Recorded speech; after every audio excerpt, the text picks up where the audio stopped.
Hello, good evening, everyone. Hello. Welcome to tonight's stream. It's been a while since last time I was streaming. I hope you all are doing okay. Today we are going to see something unusual, special, new, which is something I've looked forward for a while. I've had seen videos, I've seen some content before, and it looked very promising so far. And I was like, okay, I'm gonna get this DLC first thing when it releases, and that's exactly what I did. So yeah, here we are. Hi there, Wolfie. Good to see you. Hi, and Aralox. Hi there. Good to see you on the chat as well. Um, so what we have here is the Taurus Mountains DLC, which is the first Turkish trains DLC ever released for Train Simulator Classic. I don't know if there's any freeware stuff for Turkish railways or not, and however, I do know there's a steam locomotive, like a Turkish one, from Bosman Games, I think, which is it's a great developer as well. So it's something to consider now to get as well, the steam locomotive for this route, because I believe it's going to fit there pretty well. Hi there, Bosky the Bear, and hey there, Kyle. Good to see you in the chat. Yeah, so it sounds very exciting. The manual is crazy. It has 124 pages. There's a lot to learn here. I am going to go through the scenarios. As you can see, it includes a couple of quite a couple of scenarios actually. It has two scenarios with the dark version of the locomotive. It's not something like After Dark or whatever, but you know, it's because the locomotive is cold and dark, which means you have to set it up all the way from the from the off stage, let's say. And then we have the normal one, which is probably already started, or I don't know how it is going to be. It's probably already working and whatever. And it's a very interesting locomotive as well. So yeah, we'll be looking for the dark version. Well, I'll do for sure the first scenarios. I'll probably do the I'll probably do these introduction because yeah, the introductions are important for me. But it's yeah, it looks very promising. It looks very promising, and I look forward to show you. Yeah, Bossman did the Turkish 8Fs. Yeah, and I'm not actually sure if I got them. I'm pretty sure I got them, but I'm not actually sure if I did actually buy them, because they were included in the 8Fs, I believe, just like a normal pack, weren't they? I can't remember if they actually sold them separately or not. Well, either ways, let's get into it. I hope you'll be hearing the game pretty well. The volume should be okay. It's probably gonna be noisy, I guess, but we'll go into it. I do not have the train manual with me right now. I'm not sure if that's a good idea. I might actually have to open it during this time that I'm streaming, because there's literally a lot to learn. I believe they were separate items on their website. Oh, okay, yeah. So yeah, there's then I don't have it, because you know I had no usage for a Turkish steam locomotive. But it's interesting though that they made oh, there's a dog. Oh, that's a surprise. I did not expect to see that. I like this DLC already. There's Turkish State Railways D24000 is a type of diesel locomotive built by Tulomsash. 418 units were built between 1970 and 1984, under the license from Materiel de Traction Électrique of France. The DE24000 formed the backbone of the dieselization of the Turkish railways during the 1970s. DE24000 is the most commonly found locomotive class in Turkey. More than 150 in usable state. okay. I did not expect this at all. This is a new thing for me, actually. I'm quite surprised that the introductory scenario has an actual voice introduction to it. Like, what the hell? This is amazing. I mean, I knew it could be done, but never actually expect to see this. So that's pretty awesome. Hey there, Cawthorn. Welcome to the chat, and thank you very much for the follow, João. Welcome to the channel. Hope you will enjoy what you'll see. Yeah, that was something like a surprise. I did not expect that. Close this window to continue. Okay, so let's see. Welcome to the training scenario of the DE24000 engine. In this scenario I will show you how to cold and dark start this locomotive. You are now sitting in the driver's section of the DE24000's cab. First, move the camera using your mouse and look around. Right, yeah, okay, so we can have a look around before I close the window. But we have a very interesting locomotive here. This type of control, you just heard before that they were explaining that the locomotive was made from some French company or something. Which is interesting because the cab controls, like especially the power handle here, it's very interesting. It's very interesting, and also there's the classic Hasler speed thing, speed. Oh my god, speed indicator. You know what? Actually, I got like for a moment I stopped because I just noticed that this model is pretty much the same used on my Portuguese locomotive, just with a different color on the background there. And I was like, hold on, I know this from somewhere, and it's exactly the same model because it has 150 kilometers per hour. So that's cool. That's a nice thing. Yeah, I see. However, that the hours on the clock was not modeled. Yeah, it's okay. I mean, it's not a big deal, to be honest, but yeah, okay. Cool. There's some cool details here. Pretty interesting how the pressure indicators are very truck appearing. Because, or buses and trucks use this kind of thing for pressure, so that's pretty interesting to see as well. Azura Dragon, thank you very much, or Azuragan rather. Thank you very much for following and welcome. Good to see you in the stream.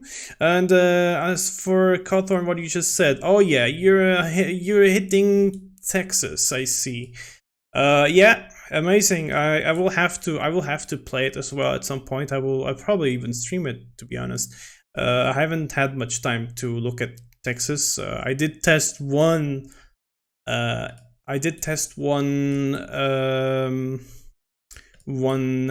you call it, one road section, let's say. Yeah, okay. Without further ado, let's just continue this because there's so much to see. Like, oh my god, you can click on in so many things. Like, it's crazy. But okay, let's see. Let's click this. See. Great. DE24000s are difficult to operate and they are very demanding locomotives. But don't worry, I will give you all the necessary information in order to operate them. First of all, we need to open all the circuit breakers in order to give power to the systems. Switch to the circuit breaker box camera by pressing the right arrow key 2 times and open it. Okay. By the way, I kind of lost my train of thought there for a moment. What I wanted to tell you about the fact that the locomotives are from designed in France is that the cab layout and the controller and everything, it looks very similar to a Portuguese locomotive. They were like the smaller, the metric gauge locomotives, the Series 9020. They had a very similar cab layout, especially the fact that you have the seat there to the front like this, but you have the controls on your left like that. So in a way, train drivers are probably going to drive sideways basically, unless they don't have to somehow. It reminds me a lot of the Alco locomotive display, or yeah, whatever. Okay, so 2 times, yeah, okay, so we have this. I didn't know that you could do this without, but okay. Can I switch the camera? Yeah, okay, so In this panel, you need to turn on all the necessary circuit breakers one by one. Now turn on all circuit breakers and continue. okay, so that's battery. Oh, wait, it's the other side. Okay, so it's this is battery. Okay, converter, fan couplings, control. This is like amazing detail. Like, what the hell is? Wow. Okay. Now that you have the circuit breakers on, we can proceed to start the locomotive. Okay. Switch to the back wall camera by pressing the right arrow key 3 times again. Now find the switch that says main light and set this switch to on. And make sure that the Z136 heating system switch is on I position, not Fogan. Okay.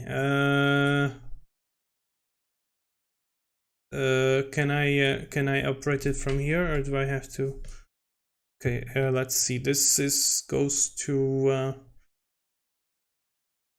This is I train heating. There's an option for Fogan. Where do you see that? Oh yeah. Okay, I see. Main light says the main light switch. So this thing here. I'm guessing I cannot probably. Oh my god. I guess I need to do it like this. Switch to the operator console camera by pressing the right arrow key again. You should now see the lights on the operator console and ATS device screen come on. Note, yes. If you find it difficult to read the indicators because of the darkness, you can now turn on the cabin light by pressing the L key. Right. Now find the general control switch between the ATS display and the radio at the top of the console and turn it on. Next, you need to turn on the fuel switch to start the flow of fuel to the engine. After turning this switch on, wait for a bit until you see that the value of the indicator that says Yakut Gosta Jesse comes to around 2 bar. So which one again? Now I cannot zoom in. Okay, that's kind of annoying, but it's okay. Oh, I heard the sound. After turning the switch on, wait for a bit until you see the value of the indicator that says Yakut wherever. You mean... We have now gone through all the steps required to start the locomotive. Tip: do you have to do all these exhausting steps one by one in every cold and dark start of this locomotive? Of course not. If you press Ctrl+1 and then Ctrl+2, we will automatically do all the necessary actions for you to start the locomotive. Now all you have to do is holding down the Start Up button on the console or simply the Z key. Depending on the temperature of the engine, you must wait a certain amount of time for the engine to start the ignition process. You will understand that the starting process has been initiated when you hear the pre-lubrication sound. When the starters are engaged, the MD1 and MD2 lights on the matrix display will turn on and the value in the RCT motor Devish SI indicator will start to increase. After the ignition is activated, the MD1 and MD2 lights turn off and the indicator shows around 650 RPM value. Okay, so I will start it.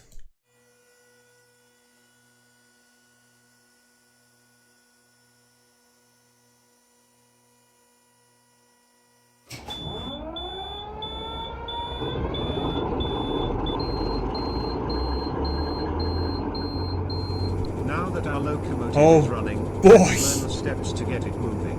First of all, we have to release the parking brake of the locomotive. To do this, turn the parking brake flywheel, which is at the bottom right on the front wall, to the left until you are sure that the brake is completely released. Then turn the engine brake lever to the left to release the locomotive's brakes. The brake pressure gauge on the right, which reads Fren cylindri, shows the pressure in the locomotive's brake cylinders. This value should go down to 0 when the brakes are released. Note, to prevent unwanted movement of the locomotive, release the brakes only when you want to move the vehicle.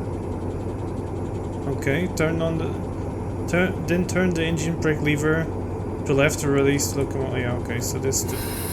Now let's move the reverser to the forward position to move the locomotive. Finally, you need to turn on the switch labeled alternator warning to activate the traction motors.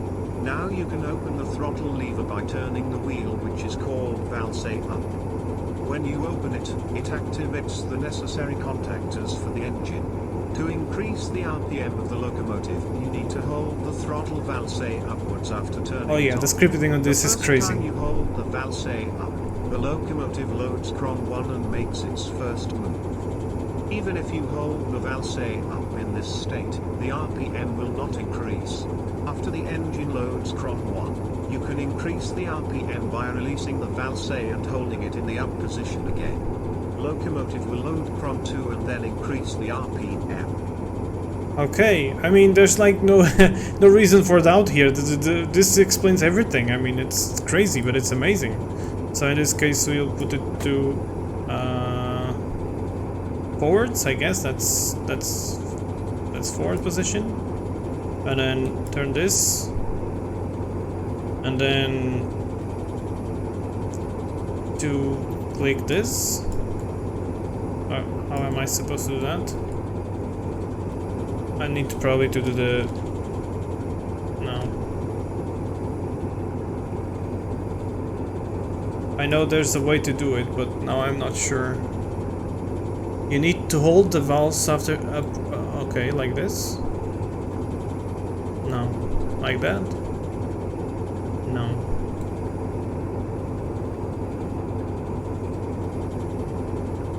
Okay, I'm not being able to actually lift it.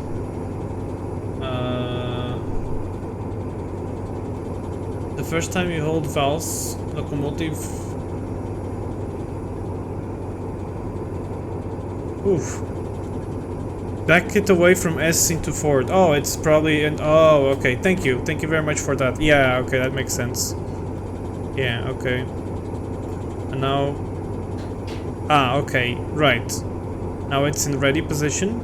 Okay. Thank you for that, Pumpkin. And we need to go into Grand 1. Oh boy, I love this already. That makes the first move. If you hold valves in this state, okay. After that's Grand 1. Yeah.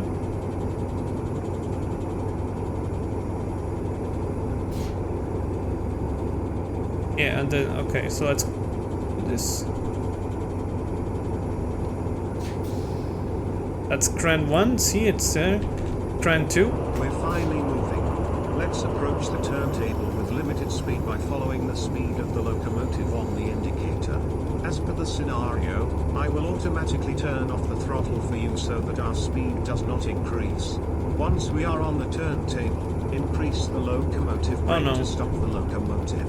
Don't worry if you couldn't stop exactly on the turntable. Yeah, this is not going to work. By releasing the brake and turning on valve as you just learned. While waiting on the turntable, turn the locomotive 180 degrees by clicking the turntable or pressing G key several times. After turning the locomotive, go to the stopping point that reads Turkish. Yeah, so basically what I did is I zoomed in and now I cannot zoom out because of this window thing. So let's close that. There you go. So I need to go to that place. Let's see. Ready? 1. Yes. Another one. So we are stopping here. Oh, hold on. Whoops.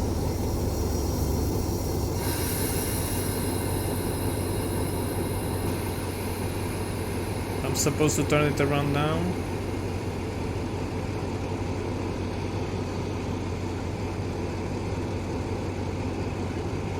Am I already on it?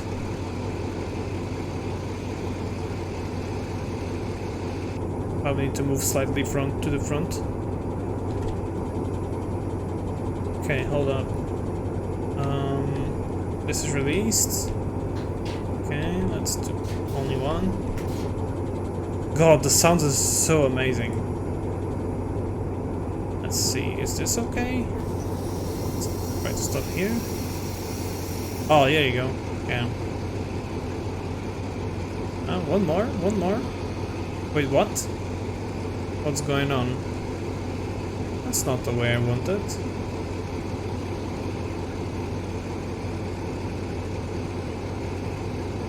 There you go. Whee! Spinning my head around like that.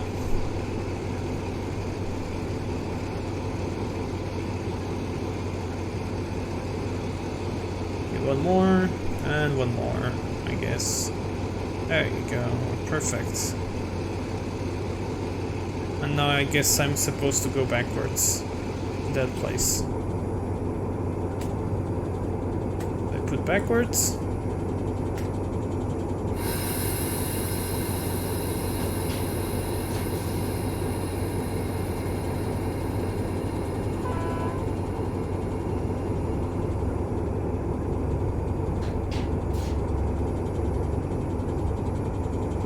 I know that the windows can open.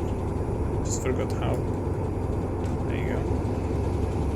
It has... The sounds is amazing, like what the hell, the sounds are so good. Like I knew they were good from when I saw it for the first time in the video, but that they are that good, that's pretty amazing. And I love how you hear the contacts closing and everything when you move the traction. I also noticed this, that you can only hear the Hassler when the speed goes a little bit higher than 3 kilometers per hour. That's very prototypical of a Hassler speed indicator, so that's... wow, that's really good. That's really, really good.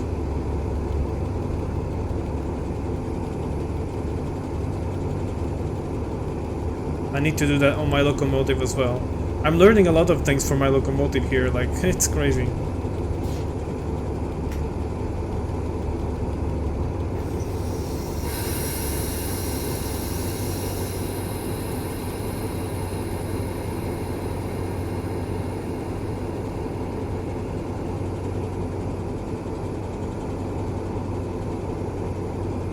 So, let's see. What happens now? Wonderful. Now let's get back to the Isla Depot 1 again. Set the reverser to the forward position, release the locomotive brakes and let's move towards the depot. Yep, okay. If there was another... yeah, there's another horn mode. Okay, let's go then.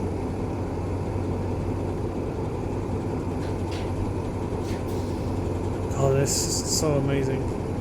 Let's hear it tractioning.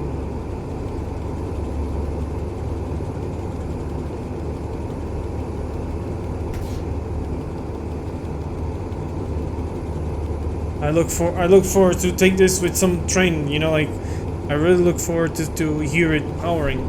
I mean, I kind of heard it already, but you know, I really look forward to. But it's so good, like it's really amazing. It's very well done. It's really, really nice.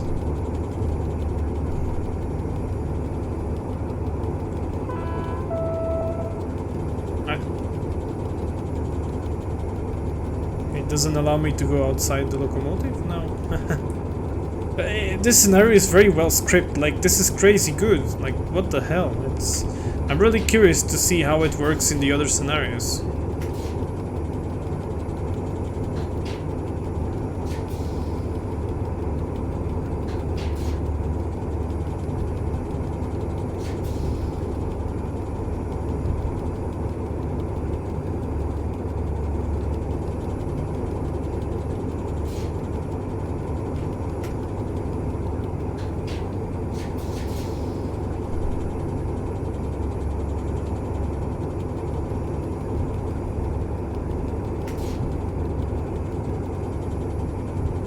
Okay, so am I supposed to stop here or? You have successfully completed your first training with D24. Yay! Training! Now, while waiting for the scenario to complete, set the fuel switch to 0 to stop the engine. Alternatively, you can turn off the general control switch or press the logo stop switch to stop the engine as well. After the engine of the locomotive has stopped, make sure that the locomotive brakes are applied before leaving the vehicle, that the alternator warning is turned off and the reverser is in neutral position. See you in the next tutorial scenario. Very nice. Okay, very nice. Very nice, very nice. First impressions of this is like, wow. It's super nice. Like, wow. I am blown away. Like, for real, I did not expect this amount of detail into a DLC ever. So that's wow. That's I'm surprised. I'm very positive surprised. Okay, that was super nice. That was amazing. We now go into introduction of indicators and controls. Interesting. Should be a 5-minute moment. Just so I can go see the comments before I continue, because apparently there's a lot of chatter going on in this scenario, which is great. I mean, honestly, I'm quite happy that it is like that. J Class Fan says that you're happy that the third-party devs like this are introducing new countries and features to a sim which seemed like it was about to kick the bucket a couple of years ago. Yeah, I did read the comments from the dev himself on the DTG forums, and they said that, or rather, he said that that this is the only so far DLC that they've made, and they might extend the route at some point, but they are thinking about working on Train Sim World. So I'm not completely sure if I like that idea, but at the same time, it's like, I mean, why not? Yeah. But honestly, I hope that they would make more stuff for Train Simulator Classic, because, you know, for me, Train Sim World is kind of limited in a way. But, you know, you never know, so who knows? Maybe they'll be able to actually do something amazing for Train Sim World. Yeah. But it's amazing, and yeah. Hey Ziavos, you're watching a train stream from a train. Oh, that's nice. So train inception, I guess. Another thing I wanted to mention is that I've been very busy with a group of Portuguese rail fans working on train simulator stuff.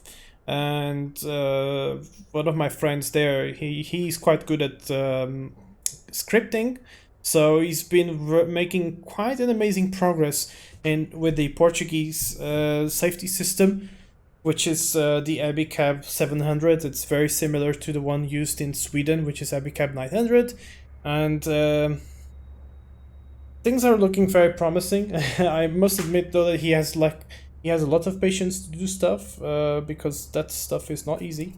But things are looking very promising, and then we'll be able to implement it on my locomotive and every other Portuguese train and wherever, and it's going to be pretty cool.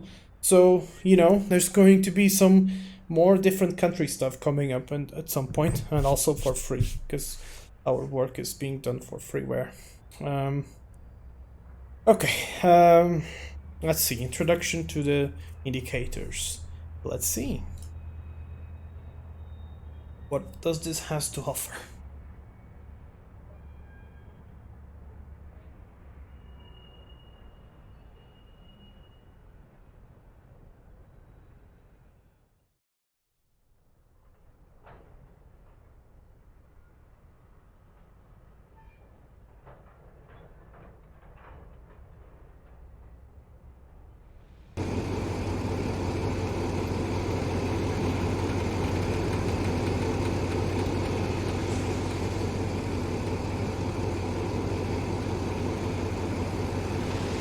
Welcome to the second of the DE 24000 training scenarios. In this scenario, I will introduce you to all the controls, indicators and other features of the locomotive. After that, we will finish this tutorial by refueling and parking the locomotive. Okay, cool. Now please take a look at the console first and then read the following information. Okay. So first, functions of buttons on the screen console are as follow. So local stop, startup, yes. The vape wipers, matrix LED test, alternator warning to activate. To activate alternator AC motors, press F. Press F to open and close the switch. Okay, 8 direct fan to run the fans current continuously at maximum cool speed. To activate continuous operation of compressor. It's number 9. Okay, cool. Eco mode. Thank you very much for following. Welcome to the channel. Bail off to release brakes. I'm actually quite curious about this one because this is a system I would like to implement in my locomotive as well, but I'm not actually sure how to do it. And it's probably like you probably need an actual script for the brakes themselves, and I don't have that, so something to look in the future, I guess. Flange greasing test to test the automatic flange greasing system, air conditioner. To open and close air conditioner. Okay, cool. Let's see. Hi there, Milo. Good to see you in the chat. This multi-directional red switch on the console controls the headlights of the locomotive. Turning the switch towards the front of the locomotive turns on the front markers and front headlights, respectively. Likewise, turning the switch towards the back of the locomotive turns on the back markers and back headlights. Press H key for front headlights and Shift plus H keys for rear headlights. In the previous tutorial, we already talked about the functions of the fuel switch and the general control switch. Likewise, I already showed the speedometer in the previous tutorial too. Right, okay. Do I need to do something with it? Here are the indicators on the left side of the console. Brake pressure gauges. Left white, main reservoir pressure, orange, air brake pipe pressure. Right white, front bogie, orange, rear bogie. Fuel pressure gauge. Coolant temperature. Oil pressure gauge. Okay. Left front turbo pressure gauge. Right rear turbo pressure gauge. Engine RPM counter. Matrix LED display. Fault warning display. Okay. Push for rear horn, pull for front horn. Press B key for rear horn and spacebar key for front horn. Train brake. Traction motor ammeter. Battery ammeter. Battery voltmeter. Cool, okay, so it's just going through all the controls. The reading light in the Hi there, front, Peter. Next to the console. Press N key to open/close it. In addition, each time you press the metal paper clip under the reading light, you can see the timetable papers for different train services. I will explain them in the advanced level trainings. ATS display and control unit, press U key to open/close it. Radio unit, press I key to open and Shift plus I keys to close it. The valve on the assistant driver's front side is the emergency brake valve. Press backspace key to apply it. The circuit breaker on the assistant driver's front side is to open/close the cooking stove. And finally, you can open and close the curtains on the front windshields. Okay, that's cool. Can I do it now? I can. Cool. Can I operate the hold up. F, yeah, there you go. This. Where's the cooking stove? I want to see it working. Okay, I cannot activate it now. Indicators and switches located on the rear wall are also fuel level gauge. The switch is on the rear panel, from left to right. Heating system switch. This switch must be in the I position before the locomotive can start.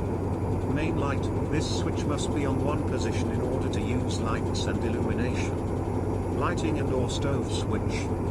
Okay, so we learned the names and functions of all the indicators and controls of the locomotive. Now let's go to get some fuel for her. The sleepers you will see in front of and behind the fuel pump have been placed so that you can easily align the locomotive. If you adjust the front bumpers of the locomotive to be on the sleeper in the direction you are going, the animation of the fuel pump will coincide with the fuel cap of the locomotive.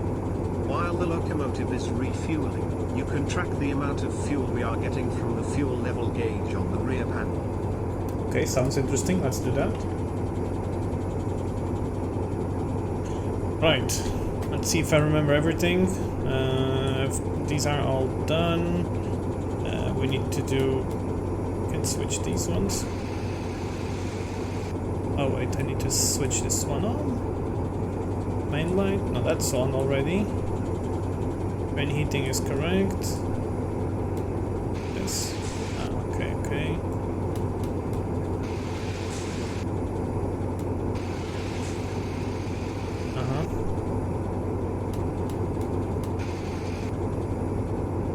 One more? Nope. One. There you go. That's weird. Doesn't do anything. Okay. Release the brakes. This is already set. We should be able to move already. I believe this is, yeah, this is released as well. They can, ah, there you go. Ah, that's pretty cool. Wow. Okay. That's pretty awesome. Okay, okay. Does this work? It does. Lovely. Okay.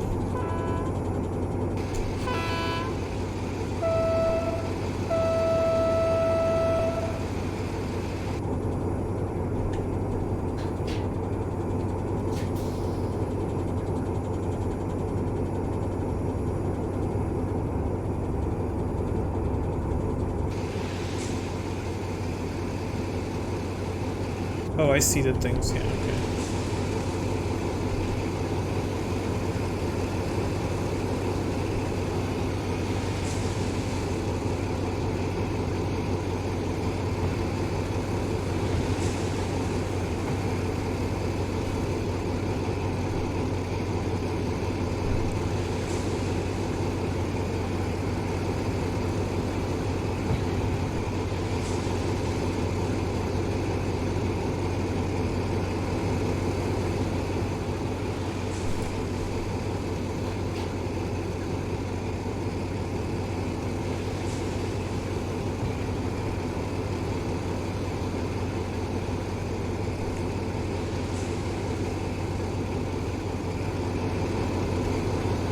Should be hopefully aligned.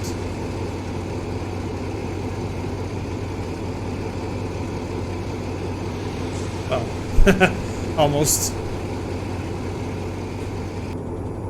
And now we can see this filling up there.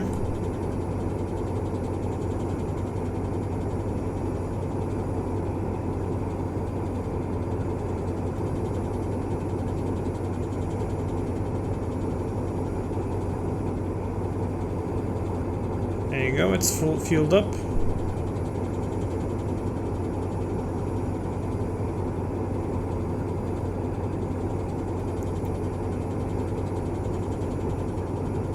Now I need to go... Now that we have refueled our locomotive, let's park her back in the depot and move on to the next scenario. See you in the next tutorial scenario. Okay. Hey there, Crete.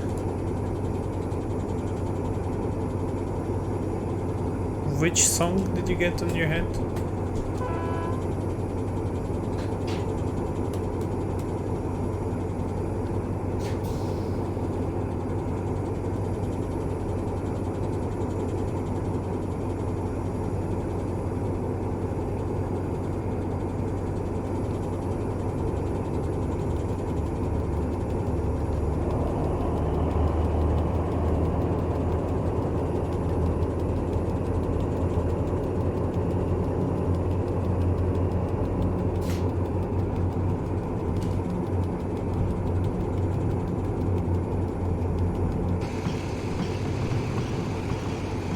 Lovely sounds.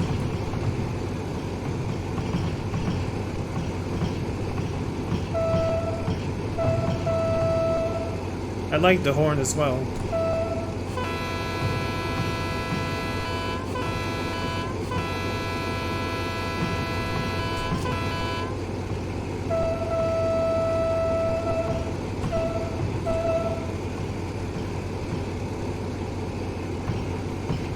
Oh, I like how there's the worker there walking.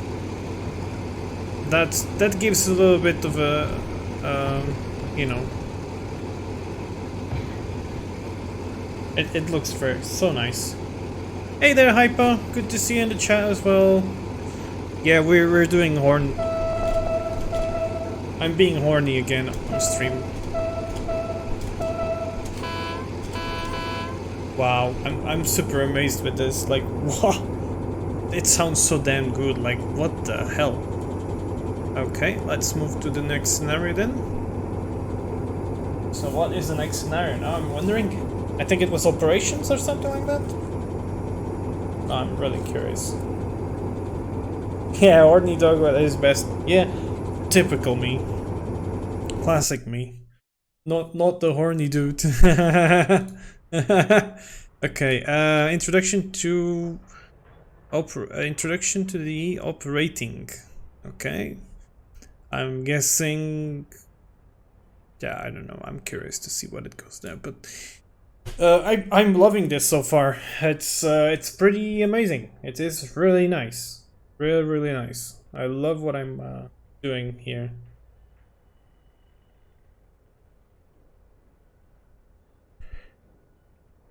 Okay, so.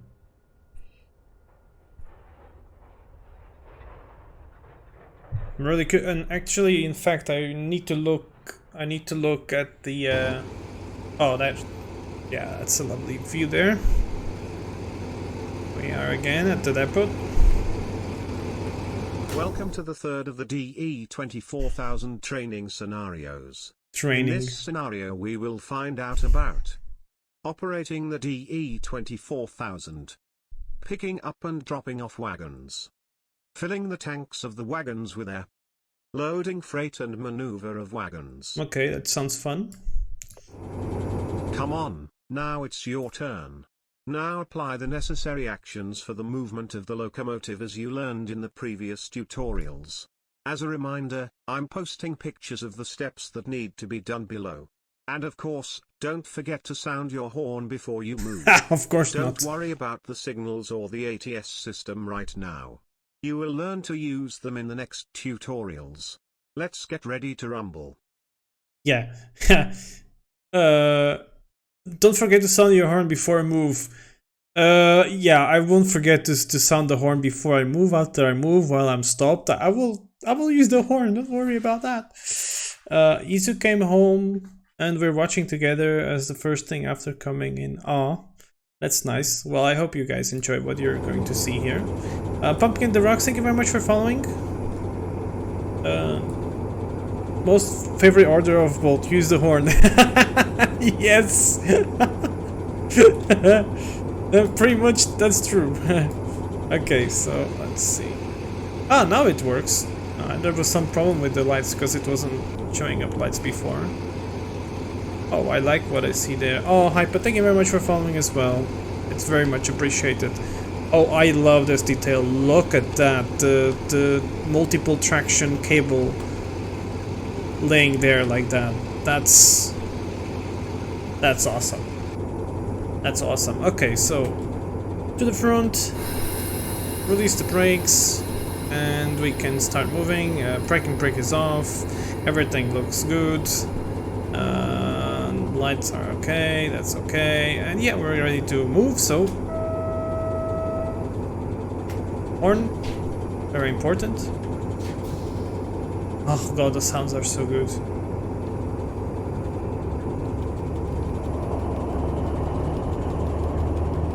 Oh, I like that sound of the engine there revving up. It's so nice.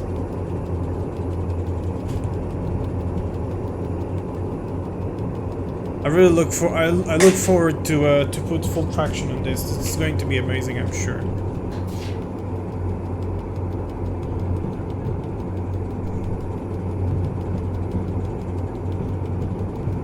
No radio on. It didn't tell me to use the radio yet, so that's why I didn't turn it on yet.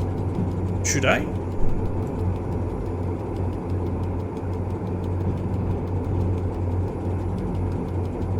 Oh, now it's on.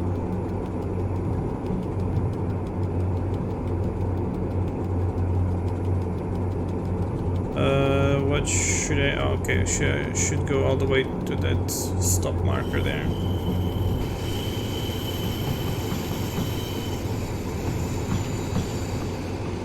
I love the sounds of the bogies passing on the junctions.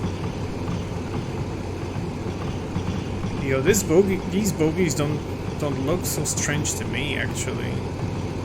They look very similar to my favorite look. Wait, they do look very similar to my favorite locom. What the? Hold up, I need to pause this. I need to take a screenshot of this so I can compare with mine. I mean, these are definitely much more detailed than mine, but they're very similar to what I've done. Even though, of course, what I've done is not anywhere near as good as this. But it looks very nice indeed. Let me just do some exploring on the model here, because I like to do that. It looks very similar. Oh, there's the safety system readers, I think. This is what it is, these boxes. Definitely. And this as well.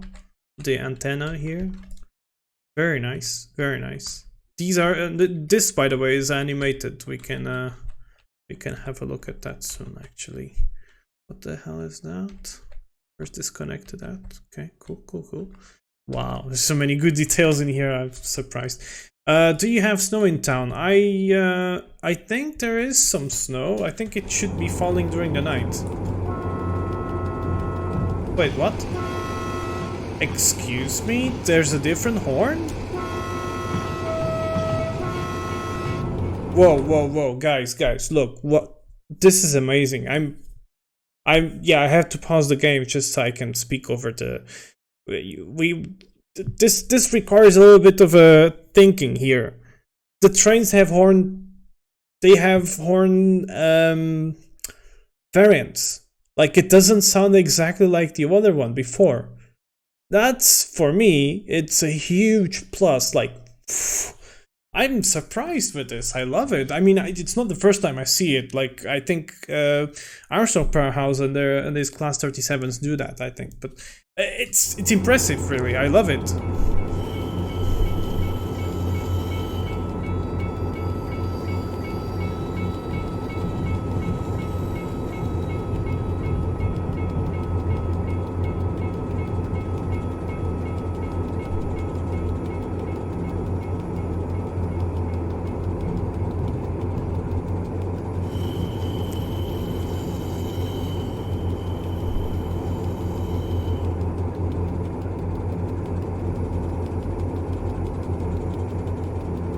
It also had some covering on the vents in the back before, now it doesn't. Yeah, I've seen that on the manual as well, that's also true. Yeah, there's also those variants there. I'm kind of wondering about this, because there's going to be some sort of Okay, let's prepare to stop.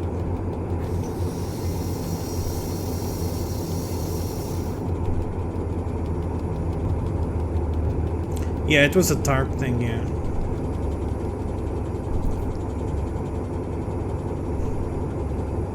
AP6 has two horn types, and the AP 411 412 has 6. Yeah, I've seen that the AP stuff had something like that.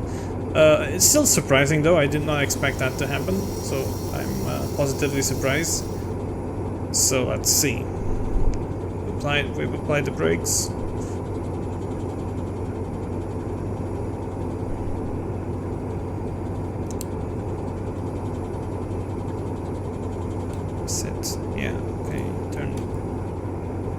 We have to go backwards to Turkish L6. Because you're in training, you don't need to get SPAD, signal passed at danger, for the signal behind us.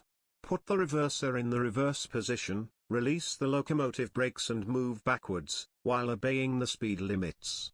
You have to manually couple the wagons to the locomotive. Also, DE24000s are equipped with the train information system. When you activate this system, it will show you some information and warnings about the locomotive in the upper right corner of the screen. You can press the F7 key to activate or deactivate the system. Okay, we'll go ahead and activate it.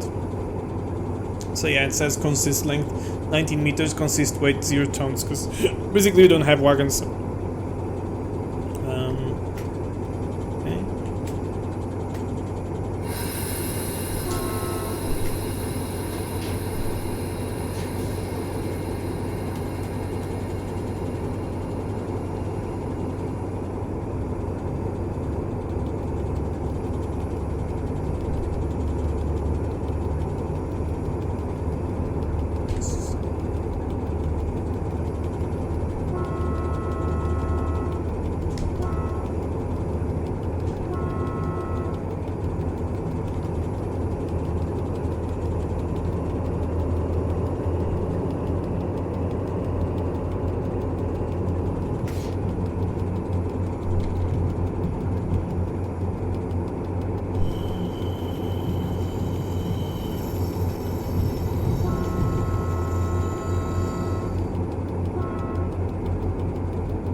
And the tracks, by the way, the track models look so good as well.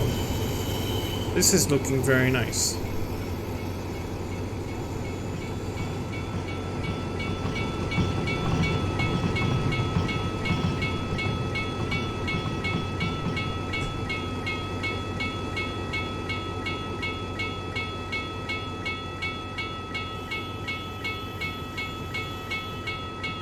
Just wondering if it's going to open or not.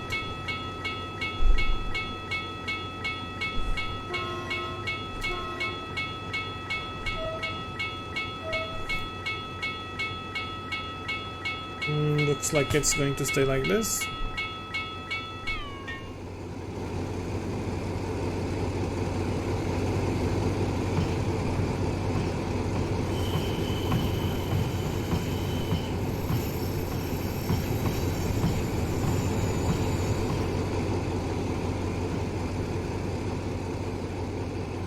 The safety system information beacons things. Signal.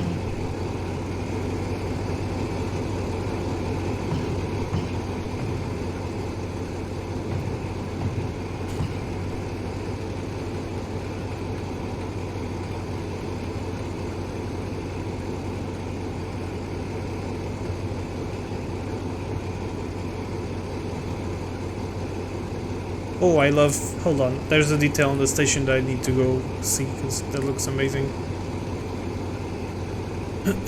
Before I couple up the wagons.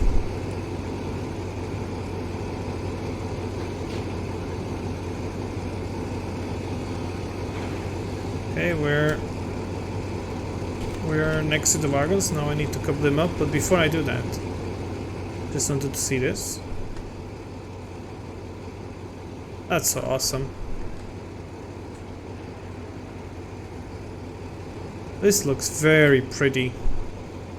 Look at the station, like wow, it looks so nicely done. Like it's so well modeled. It looks so pretty. This, like, I'm looking at this stuff and I'm telling myself, damn, the stuff I'm modeling is nowhere near as good as this stuff. This looks so good. It's crazy. That's really nice. Really like that. I'm really curious about these slippers here. They're very detailed. They're really interestingly done. And this is what? This is a... yeah, okay, so these are planes on top of each other. Yeah, that's normal. Yeah, this is just a plane there. And I'm guessing similar to other thing. Okay, cool. I'm looking at the 3D details and stuff, like I'm just looking around that. It looks interesting. I just want to see something, however. Yeah, okay. Let's see, so let's couple up. New cars have been filled their After tanks. coupling up the wagons, you should have noticed that the air in the main reservoir was decreasing. No, Since the I air did not compressors notice. of the DE-24000s are engine-driven, you need to increase the engine RPM of the locomotive to fill the wagons with air. To increase the engine RPM while the locomotive is stationary, you must first move the reverser to the S position, next position from forward or backward, then push it a little further and hold it in that position. As long as you push the reverser, the engine RPM increases and the compressor starts to fill the wagon's tanks with air. Do not exceed 1200 RPM. When the air filling process is completed, main reservoir should be around 5 bars, move reverser back to forward or reverse position, so the engine RPM will drop back to 650 RPM. When you're ready to move, pull the wagons up to the marked stop point. Okay, sounds fun enough to do. Is this the normal position? No, this is the normal position. Okay.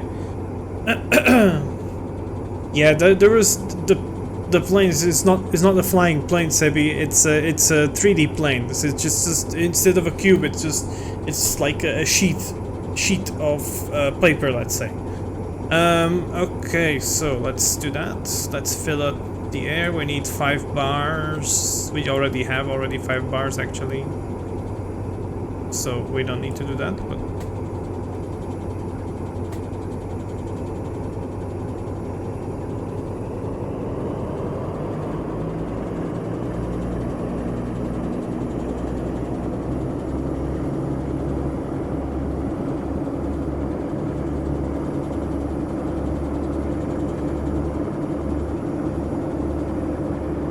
That's pretty awesome. But yeah, we already do have the pressure, so I guess we don't need to make more pressure anyway. I was just curious to see what it does.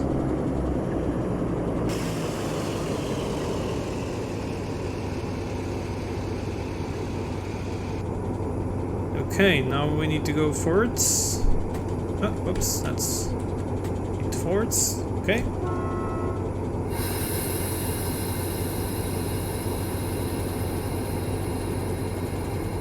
It's like a flying carpet in 3D, yeah. It kinda is, yeah.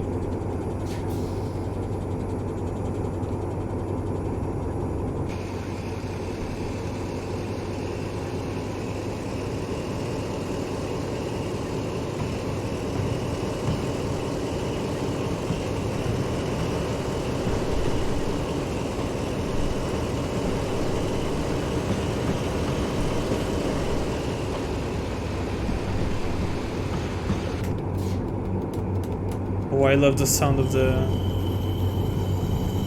electric motors. Sounds so good. This whole thing sounds so amazing.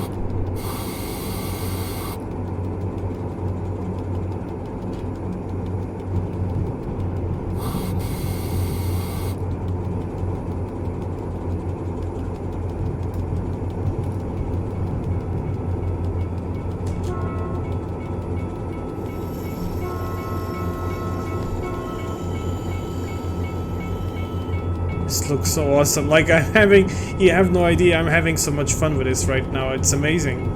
It's super nice. Like, this, wow.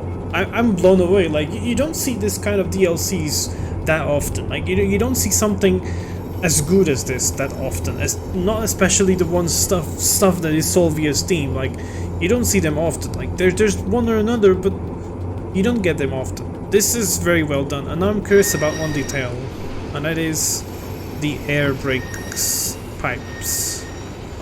How are they working on curves? Because I'm really curious to see what it did. Oh my god, the sounds of the wagons as well.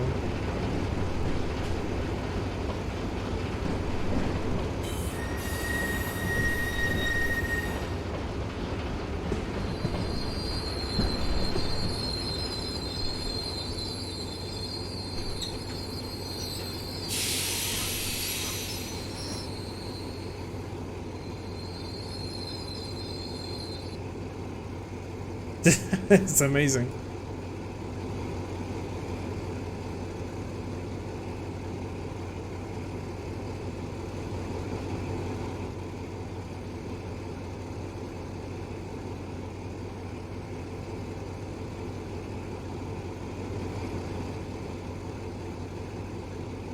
Now push the wagons towards the gypsum loading station. Fill all wagons at this facility. After opening the throttle valve and revving up, if you push the valve wheel down or hold the D key, the locomotive will continue to decrease the RPM. If you want to turn off the throttle immediately, move the valve down together with the tab key or press the tab plus D keys. Thus, the locomotive immediately cuts off the throttle, close the contactors and the Q1 and Q2 lights come on. Okay.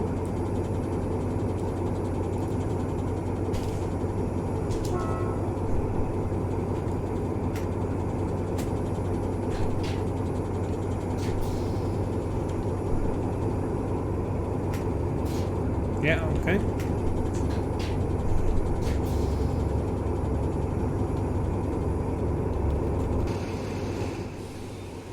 Just curious to see what happens with this when it's doing a curve.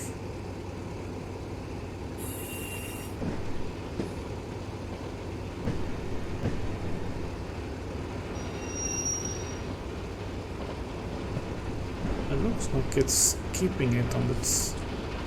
doesn't move that much.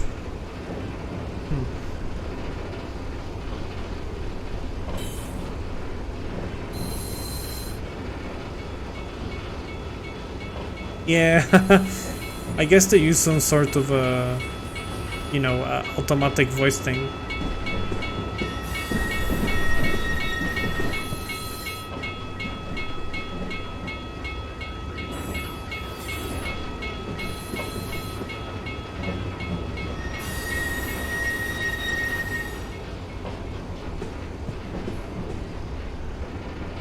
The wagon sounds are really good though.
Okay, so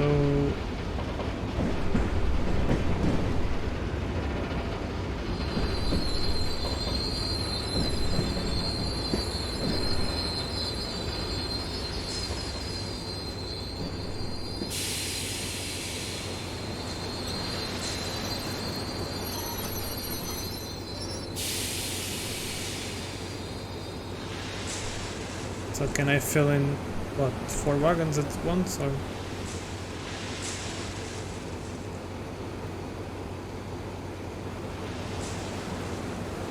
I should stop the train. There you go.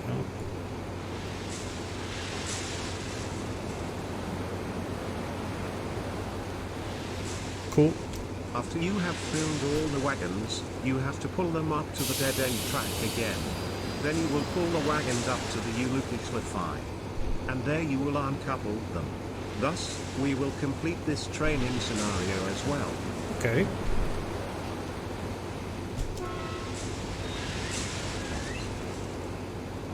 Text to speech, and some of the text sounds like it was written in Turkish and just fed through Google Translate. Probably, yeah, probably.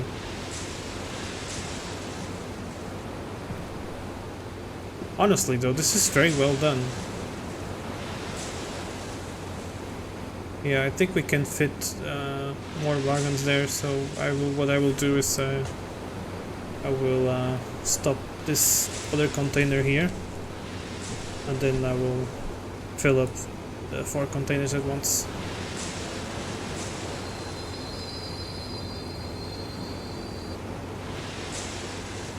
Oh, okay. Yeah, there you go.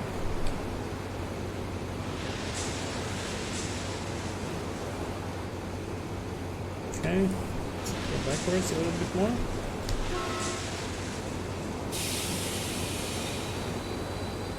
The sounds are so nice, like what the hell, it sounds so good, everything, it sounds amazing.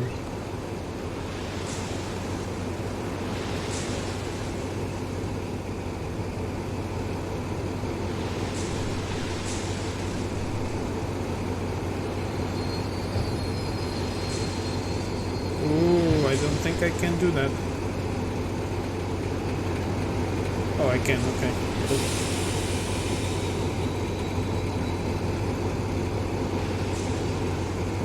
Okay, I've got all the wagons loaded.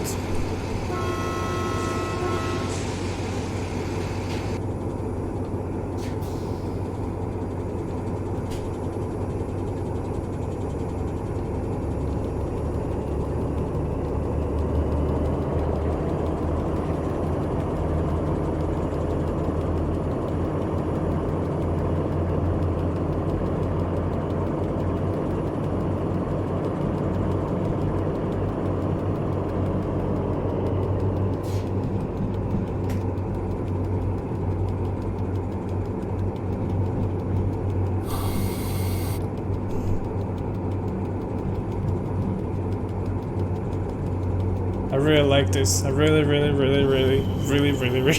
like this. Like, I'm super happy with this so far. Oh, I can try to do the test. Oh yeah, it lights up everything there. Very nice. Very nice. Lovely. I do have something like that in my locomotive as well. Okay, we do have some light there. Lovely.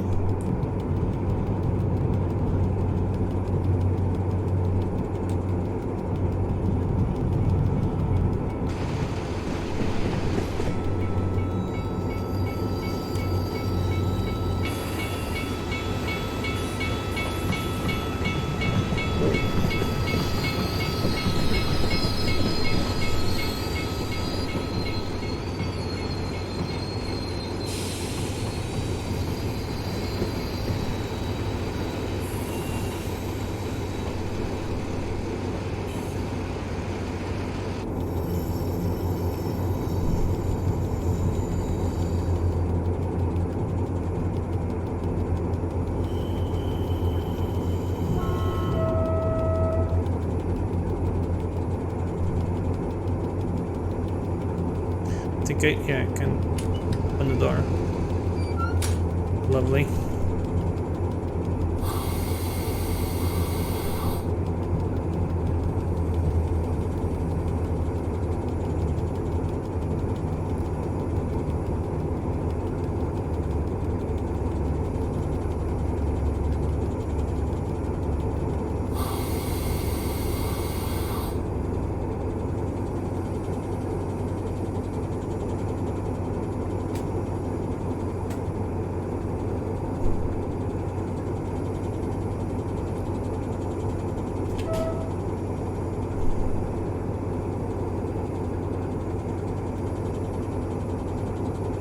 Makes extra you world's greatest train doggo. What? Mix extra? Add chat today, dragon water for all. I'll have some coffee, in fact. Okay, let's just move backwards.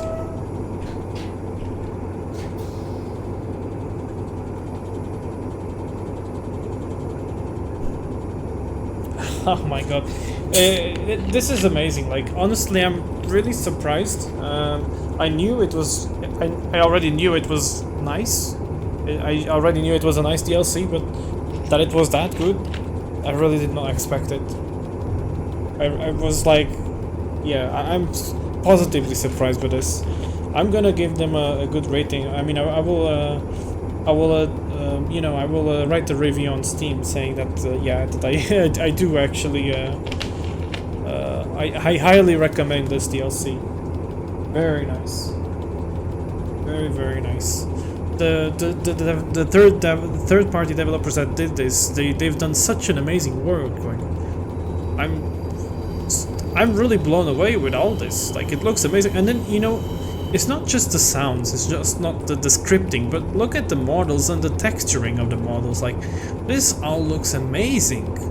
Look at that. I mean, look at that. It looks used, you know, like this kind of stuff. This is not easy to do, you know, like this kind of stuff. I mean, I can tell it's I'm doing this stuff, you know, like on my free time, so I know that it's not easy.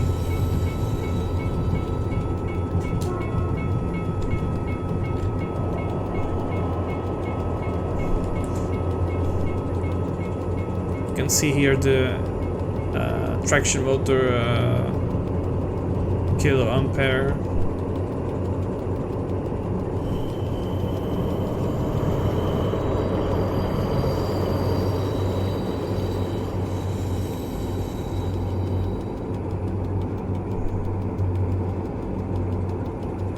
Recommended by the horniest trained dog on the planet. 10 out of 10 would do it again. I will definitely comment on the horn. I will definitely send a compliment on the horns, that's for sure.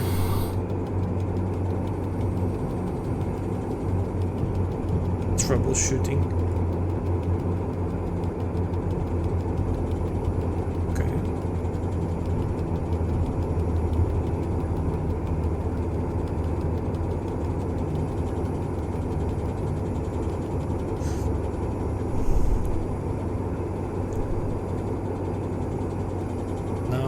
Now in real life, what I will need to do is to let me test that actually.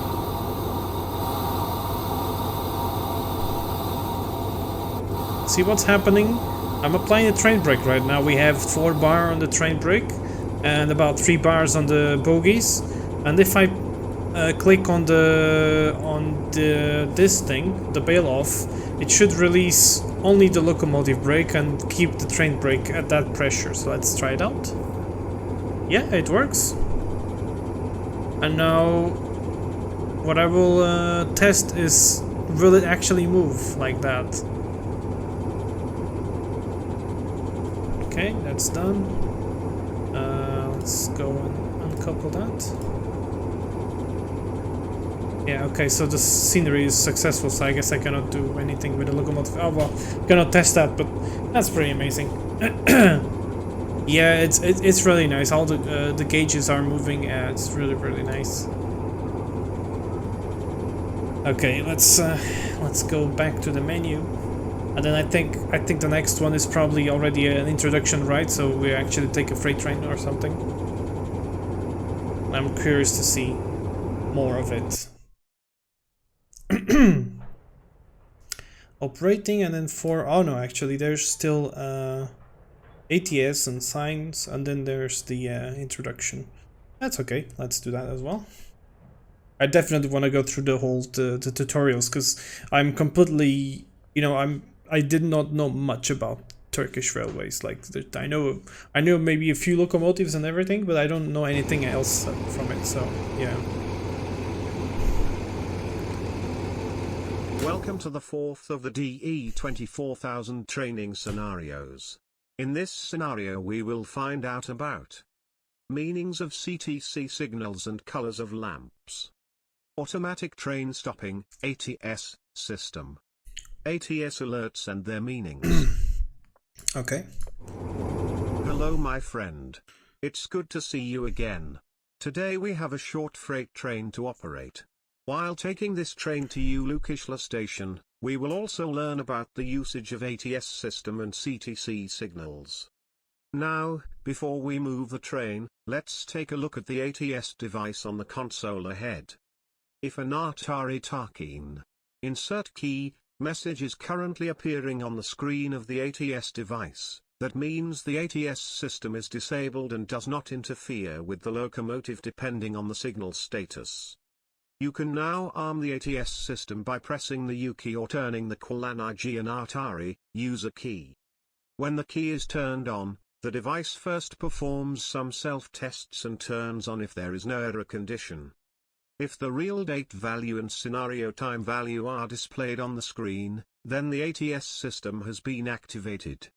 You can now kick in the ATS system. I can kick on it, like I'm gonna break it with my foot. Okay. I guess that's done on this user key, isn't it? What are they calling? You can turn insert key, penetrate key, rearrangement. I'm guessing that's the one. I'll just click U. Now that the ATS is kicked in, you can now begin to examine the signal ahead. The 3-aspect signal that appears before us is a block signal. You will see these signals at regular intervals between stations along the line. The yellow light is on at the moment. This indicates that while the next block is available, the next signal may still be one of the yellow, red or diverging signals. Therefore, you need to proceed with caution.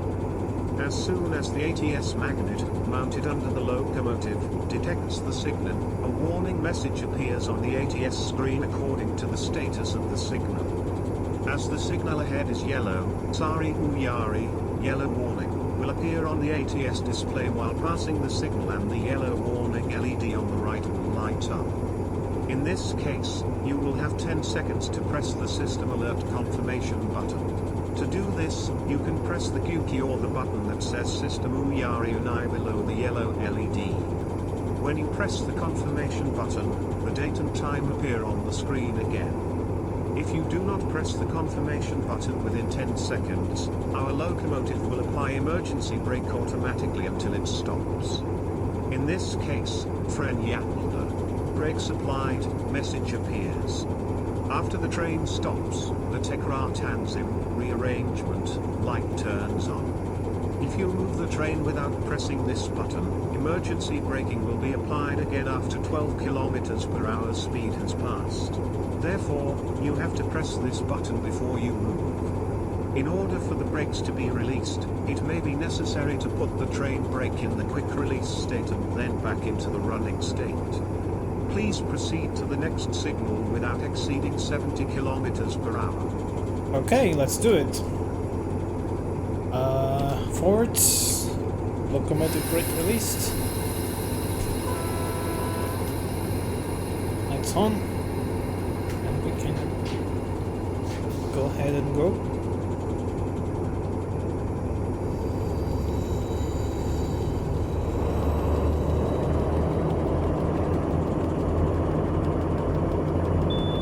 Seconds after passing the yellow signal, the ATS system begins to check whether the speed of the locomotive exceeds 65 kilometers per hour. In this case, the message is 65 km control, speed 65 km control, appears on the screen. If the speed of the locomotive is below 65 kilometers per hour, it does not intervene. If the speed exceeds 65 kilometers per hour, then the emergency brake is applied and the situations I just described. Can you press all the buttons? Yes, you can, Hyper. Normally, the engineer should not leave this mode for train safety.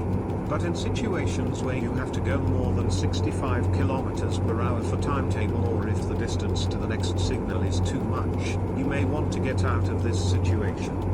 To get out of this situation, it is necessary to press the switch C key that says serviced, release, or the speed of the train should decrease below 12 kilometers per hour. In this case, the message is serviced, speed allowed, appears on the screen for a while, and then returns to the date and time display. The speed control of the train is now disabled. You need to stop in front of the next signal, so adjust your speed well. Okay. Yeah, so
looks like the signal is actually already green, but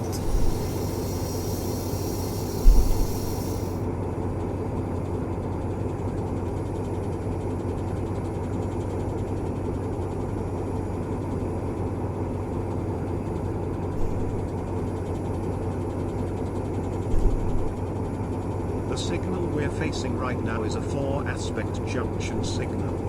If, as in this signal, a second yellow or green lamp is lit together with the yellow lamp at the bottom of the signal, then we understand that we will be changing track on the next junction. Right now, the signal in front of us shows us green over yellow. In this case, the first signal after switching to the next track will be green and you can continue moving forward. If this signal was a yellow over yellow signal as shown in the picture, then the signal after switching to the next track would be either yellow or possibly red. In this case, you would have to proceed cautiously so that you could stop at the next signal. If the line is diverging, All conventional lines of TCDD network have the maximum speed of 30 km per hour on the junctions. The yellow over yellow signal also causes the yellow warning to appear on the ATS display. Now that you have learned this signal too, let's move the train with limited speed, as you know that you will switch track at the next junction. Yeah, so in this case we'll be getting a speed limit of 30 km per hour.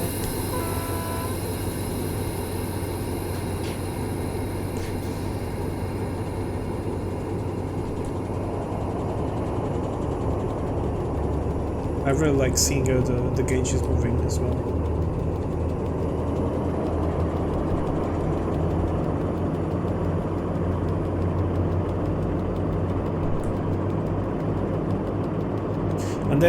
And if there's no light, does that mean the genie has left in? If there's no light, you gotta panic.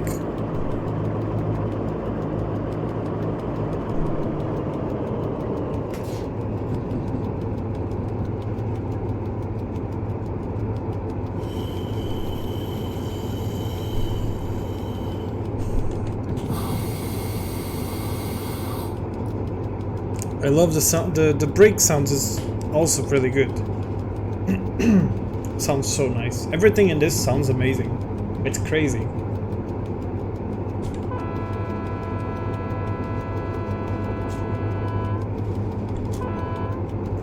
What the hell is that? Oh, sheep and cows.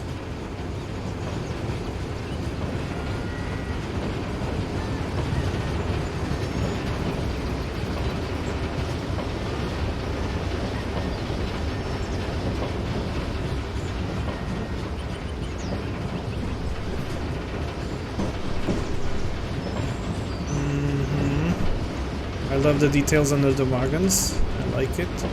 Oops.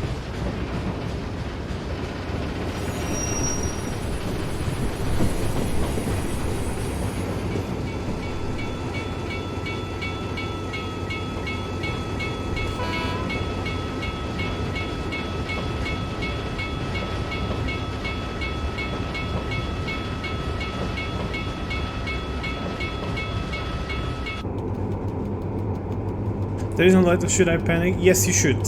If there's no light outside, you should panic. I'm actually not sure what's the procedure, but if there was a failed signal, then you're probably going to have to stop and request the signalman to continue. And if you can't continue, then you have to drive at some lower speed. In most countries, it's 30 km per hour. I think in Germany it's 40 actually.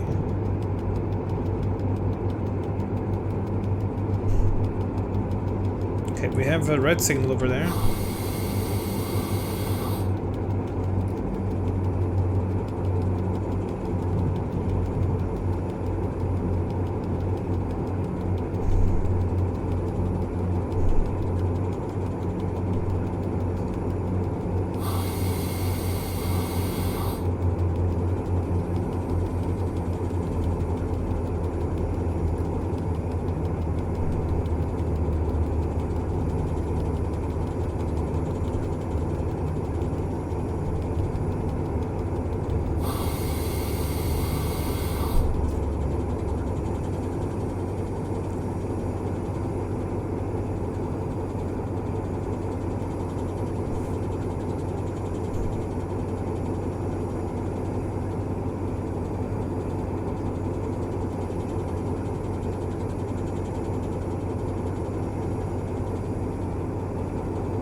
Because there is a fault in the signal ahead, it is currently showing red instead of green.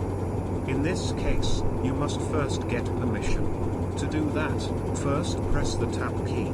When you get permission, you see that the bottom yellow lamp is lit in 4 aspect signals and dwarf signals.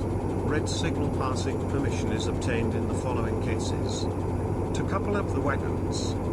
When entering a non-CTC line. If a fault has occurred in the signal. Before we move, we need to prepare the ATS system for pass by turning on the Kırmızı Düğmesi pass at red signal, switch on the ATS. You can also press the K key instead of pressing the button. As long as this switch is open, the ATS system does not detect the signals and does not interfere. The message is 40 km control, speed 40 km control. Flashes on the ATS display and the small red LED light up as long as the button is on. In this mode, if the speed of the locomotive exceeds 40 km per hour, the ATS system automatically applies emergency braking. Therefore, this mode needs to be turned off after the train passes the signal. When turned off, is serviced, speed allowed, appears on the display for a while and then returns to the date and time display. If the red signal is passed without doing this while the ATS system is on, the ATS system will display the Kermit CPRE, red warning, message on the screen and automatically apply the emergency brake until the train stops. I love this kind of After the stuff. train has stopped, it is necessary to perform the actions that I explained before in the case of the yellow signal, in order to move again. Now get a pass permission on the red and prepare the ATS system as you learned and move the train. So I love this kind of stuff. This is one of the things that amuses me in the train world is that each country might have some different train safety system thing, and I love learning about these things now because there's so many similar stuff with other systems, and I love this sort of stuff. Like now we have to request permission and we have to turn on the mode to ignore the signal and so on. That's pretty awesome. Okay, so we got that yellow there, so I need to prepare this.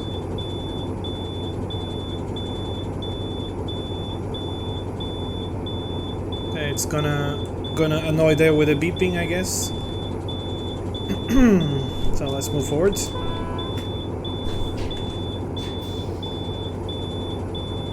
Just while we pass the signal.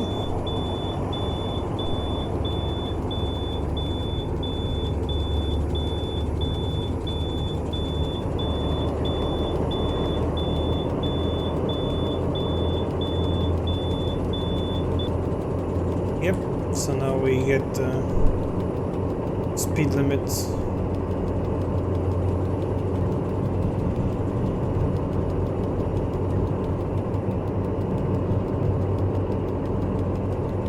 Wait, it shows current date even. I'm not sure if that's... I don't know how that works, but I like it. It's similar how PTB acts. It kind of is, yeah, it kind of is. But you know, there's like this whole different kind of thing where interface, let's say. That's what I find amazing.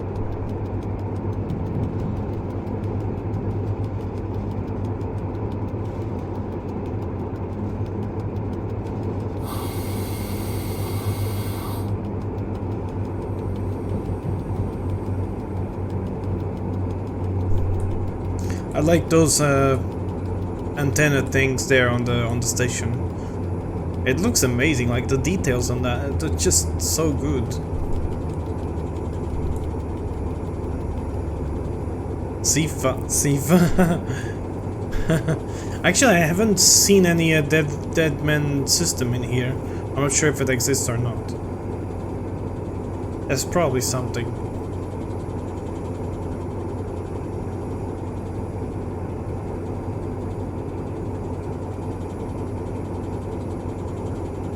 Okay, so now we need to uncouple the wagons. I will try the theory I wanted to try earlier.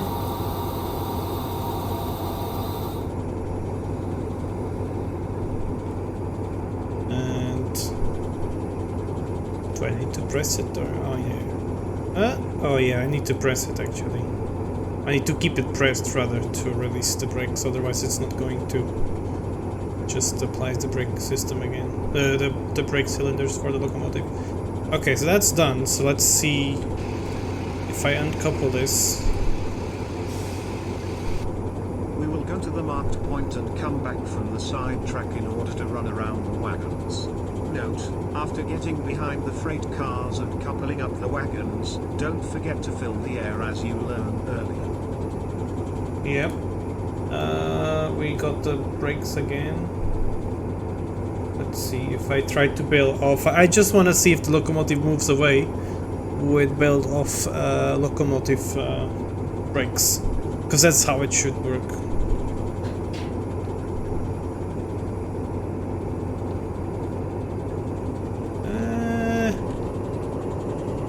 No.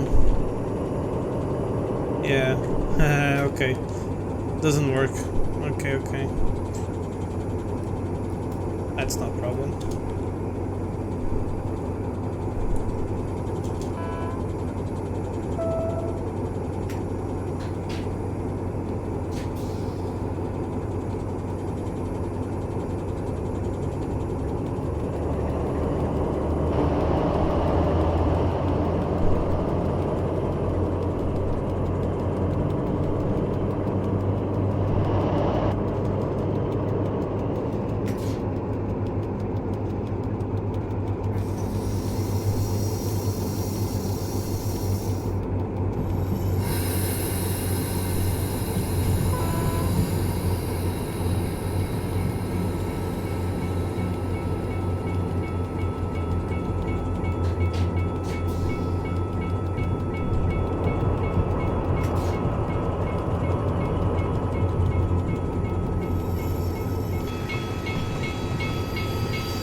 Oh, I love the animations. Look how At the they're moment, working. The signal behind us shows green light.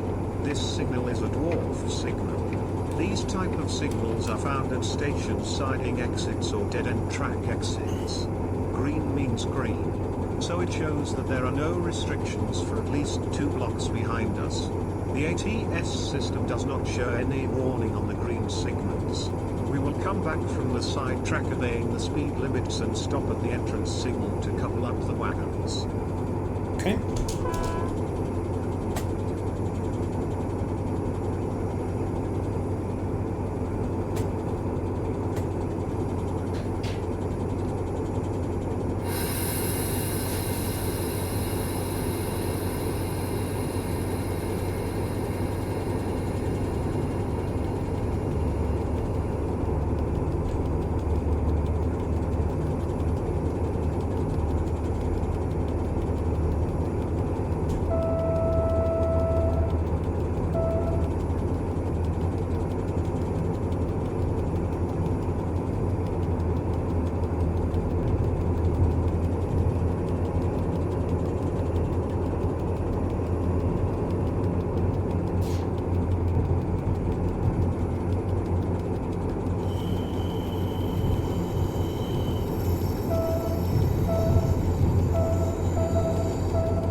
It's going to be yellow there, so it's going to give us the alarm, I guess.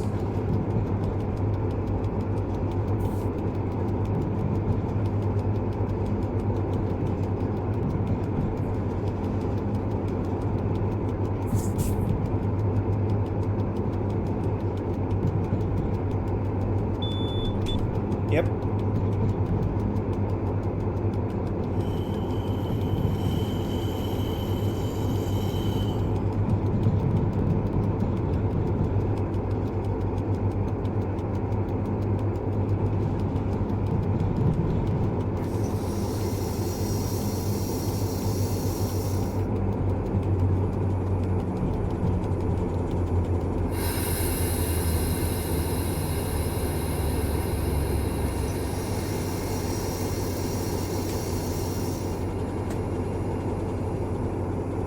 Okay, now ready to go forwards.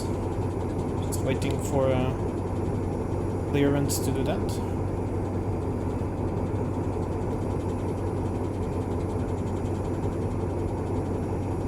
Now, to couple up the wagons, get the permission for red signal pass again and move the locomotive. After coupling up the wagons and filling the air, we will pull the wagons up to the marked point. Thus, we will be completing the training of the signals and ATS system. Yep, okay.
Also, before I couple the wagons, I need to show you a detail as well, which is something they mention on the manual, and I'm pretty sure I saw it in the video as well. But I need to show it as well. It's a very nice detail it has outside.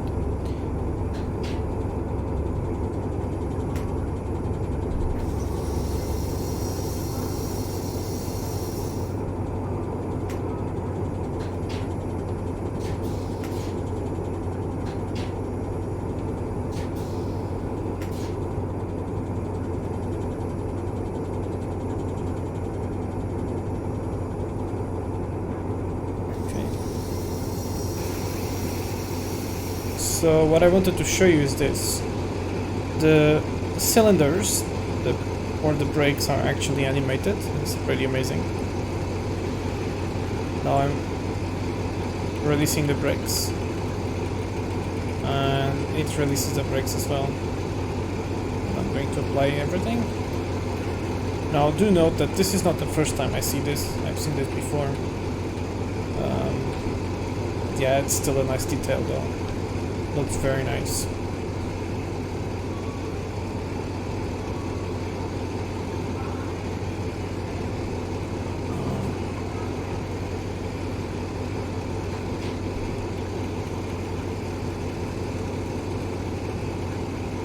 Can't couple up the wagons somehow.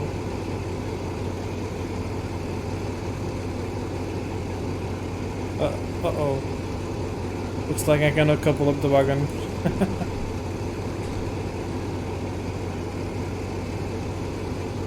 Yeah. RIP. Alright, Peter, well, thank you very much for stopping by. Yeah, I'm gonna try another thing.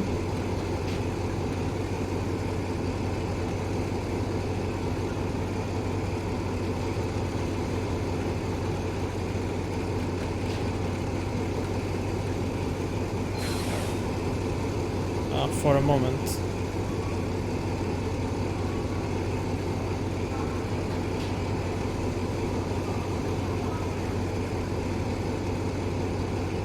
For a moment I saw the possibility to couple up.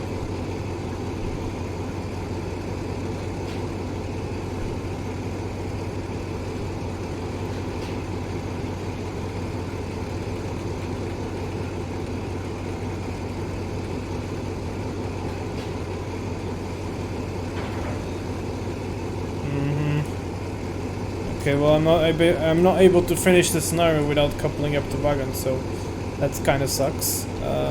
Yeah.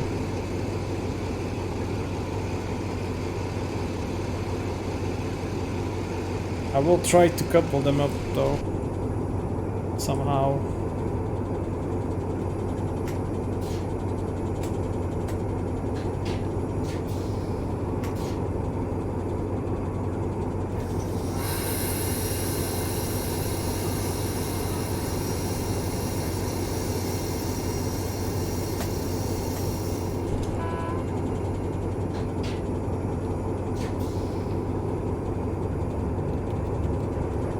Oh, yeah, there you go. Haha. I was able to couple them up. Okay, so now I have to apply the brake here, and yeah, it will go a little bit down, so I need just to put this into S, push it a bit, accelerate the locomotive. Whoa, whoa, whoa, whoa, not that much. What do you say? Are you ready to handle this beauty on your own now? Then Yes. try the various passenger and freight activities we have prepared for you. If you forget the controls or are unsure of something, you can replay these training scenarios at any time to increase your mastery.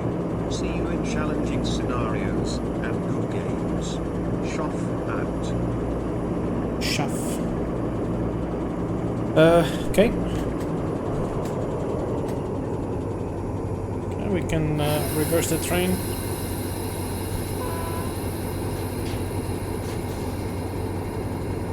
To marker 3. Stopping point 3, yeah. Signal is there. Yellow, okay.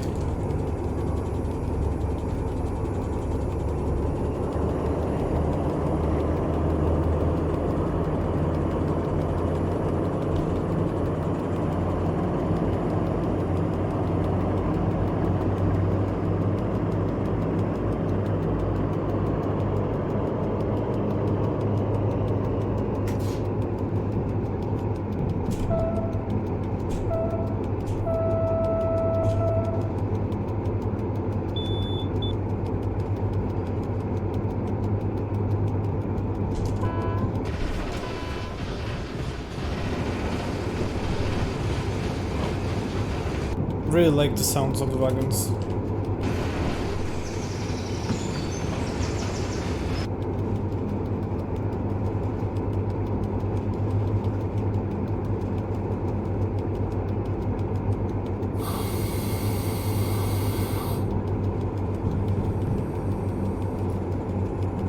Oh yeah, before I leave this, just wanted to see something. Whoa, this is a huge route. Okay, cool.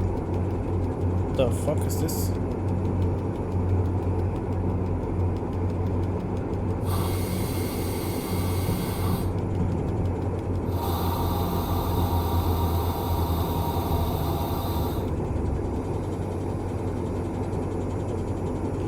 Right.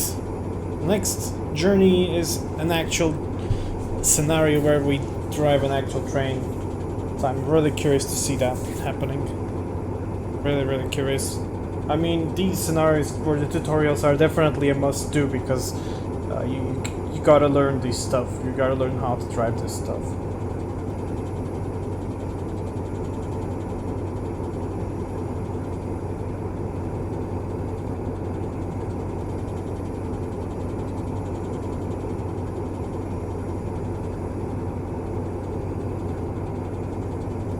Completed the scenario.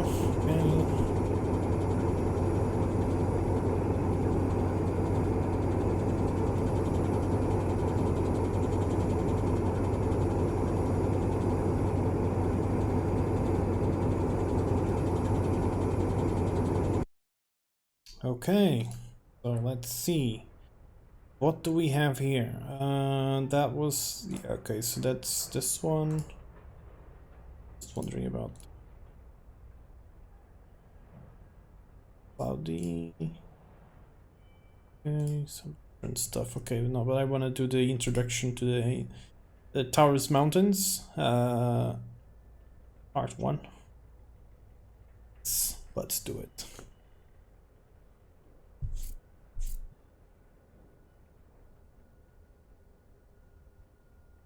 It's interesting that the freight trains are limited to 70 kilometers per hour.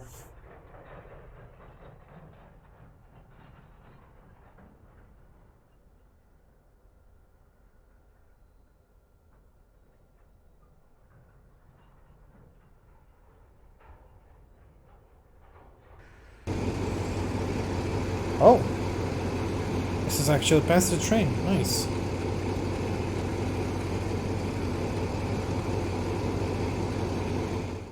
Dispatch, welcome to... oh, okay.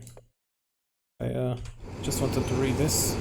You'll get information about Taurus Mountains. Okay. This activity will take a special sightseeing... let me just pause this. Take special sightseeing train to Ulukisla. There will be no meeting with another train, so your signals will be always green. Okay.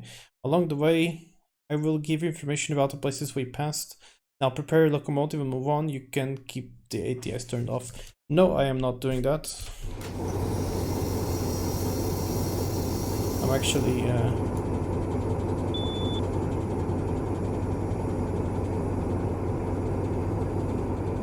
keeping it. I'm actually putting it on. Okay, this is all good. This is all good. We need lights. Come on. Okay. And yet no swamp Samsung. No. There's no such a thing here so far. It can happen, but yeah. Oh, another. This has even completely 2 different horns. Wow. Okay, that is awesome. Look at this generator car, like, it's amazing. And the generators are, they are in 2D planes. Okay, that's pretty interesting. I mean, I could have done my engine like that as well, but I didn't want to. Passenger cars are pretty nice. Lovely. And the last car doesn't light up the lights on the back. Oh, it does have interior view, cool. Oh, hello. Window views? Yes, please. Although this is like the, you know, not the actual, oh, there you go, this is the actual window. It's a pity that you cannot interact with these things inside. That would be really cool. Yes, I love window views. Wait, can we go closer to the locomotive? Oh, yes, we can. Yes, we can. Hold up, I need to go on the other window. This window. Let's go. Ah, there's another train.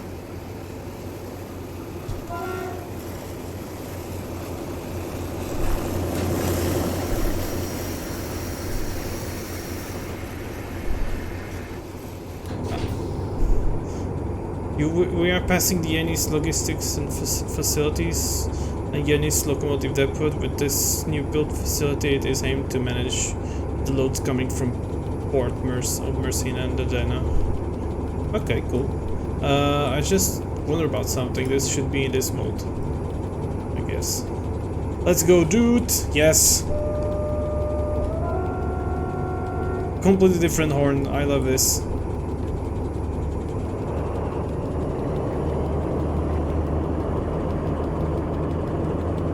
So maximum speed allowed is 110.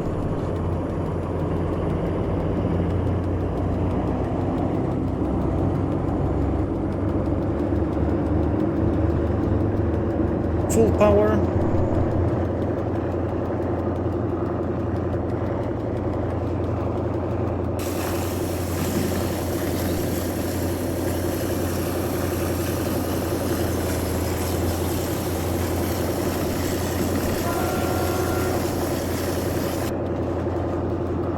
I do like the sounds in full power. They're pretty nice as well. Oh yeah, it's very very detailed stuff. I love it. Oh, the interior sounds are so nice.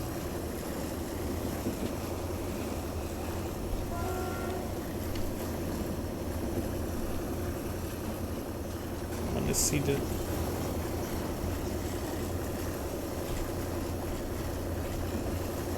Yeah. Probably should go into the cab because we are going to arrive to some station soon. There's a yellow signal there.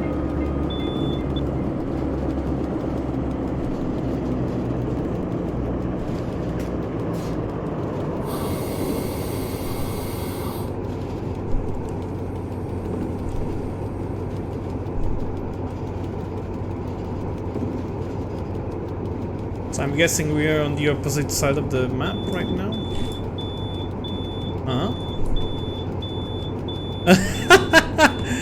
Well, there you go, Khaled.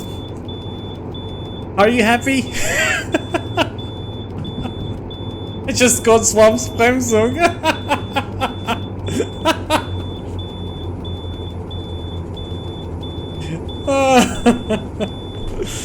Oh my goodness me. Yeah. Difficult. It wouldn't be a drive with me without his having to happen. Okay, so in this case I'll probably generate some air, because otherwise we're gonna stay here for a while.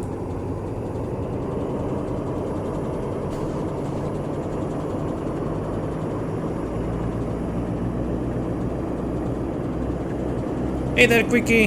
Good to see you here. The 65 kilometers per... Oh yeah, that's true. Yeah, I did. After 20 seconds, that's true.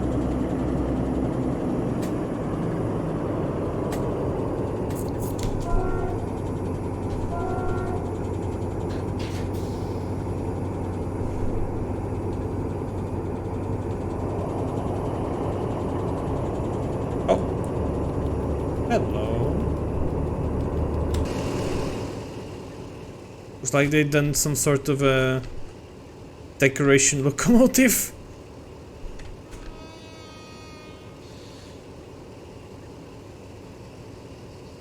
Low poly decoration train.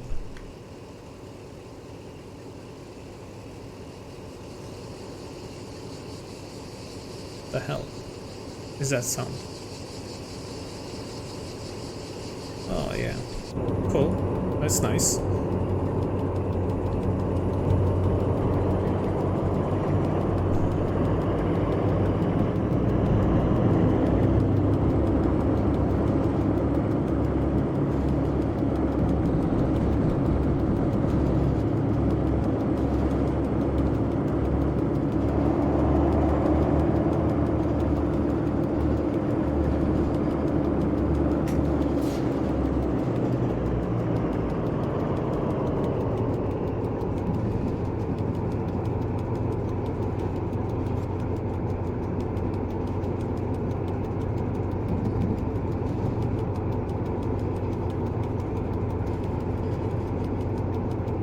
There's the thing where it can load wagons, containers. I do like the background mountains there. They look nice. There's some weird shit happening with Train Simulator, but that's classic Train Simulator there. Oh, the bogies there. Lovely.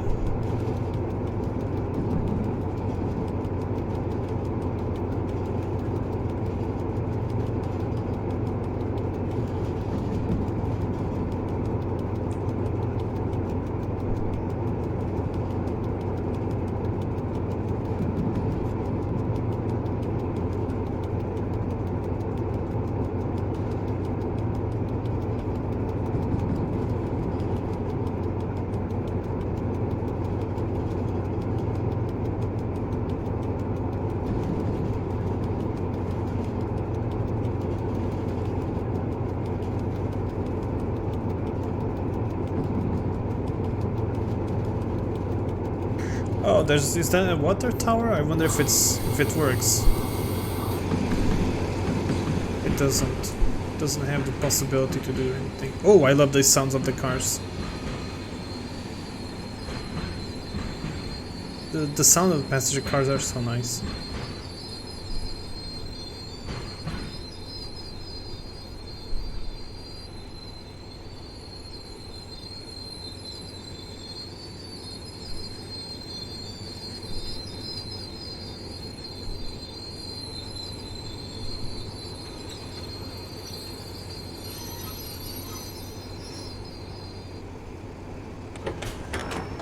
Wow, this is super nice. I love it. Look at the handbrakes there. Very nice. And this station is lovely. Janica.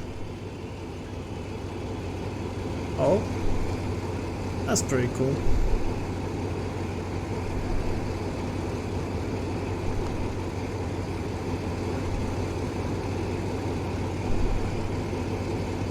Ah.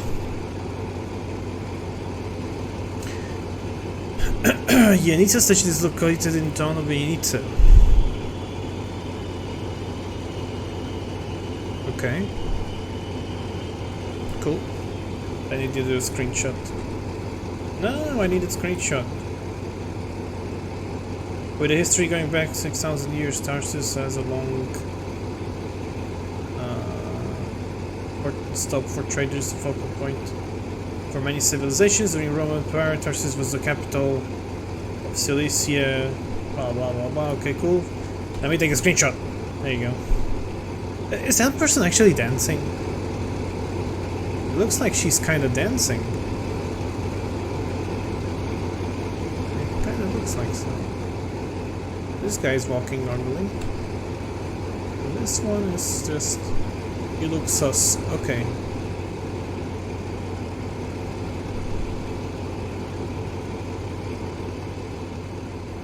Door seems to have closed already.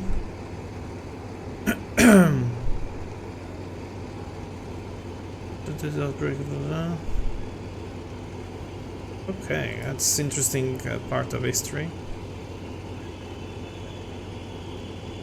The main purpose of the railway was to establish connection between Istanbul, capital of the Ottoman Empire. Okay.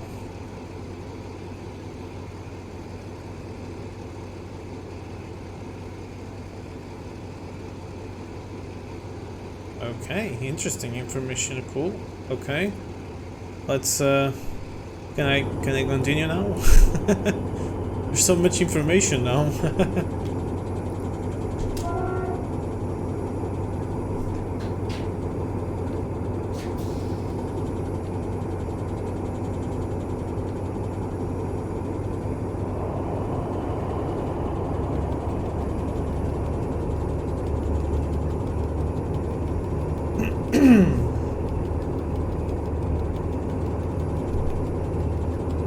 I'm not gonna read all this, but I'm not out loud.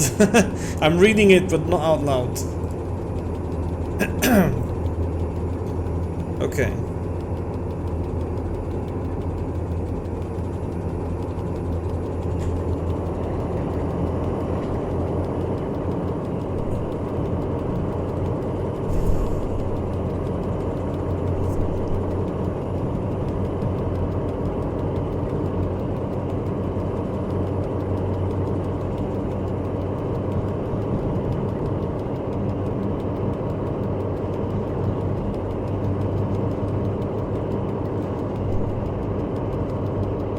The road itself is looking pretty nice. Oh, I think it's going to be 30 to show you. Yeah. There you go.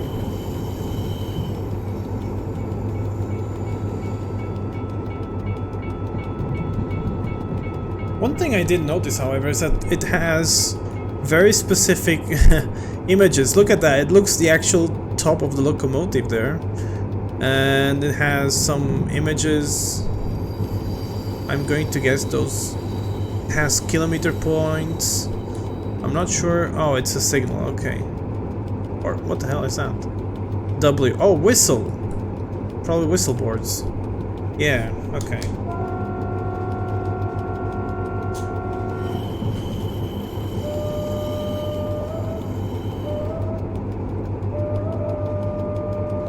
I like the horn on this one.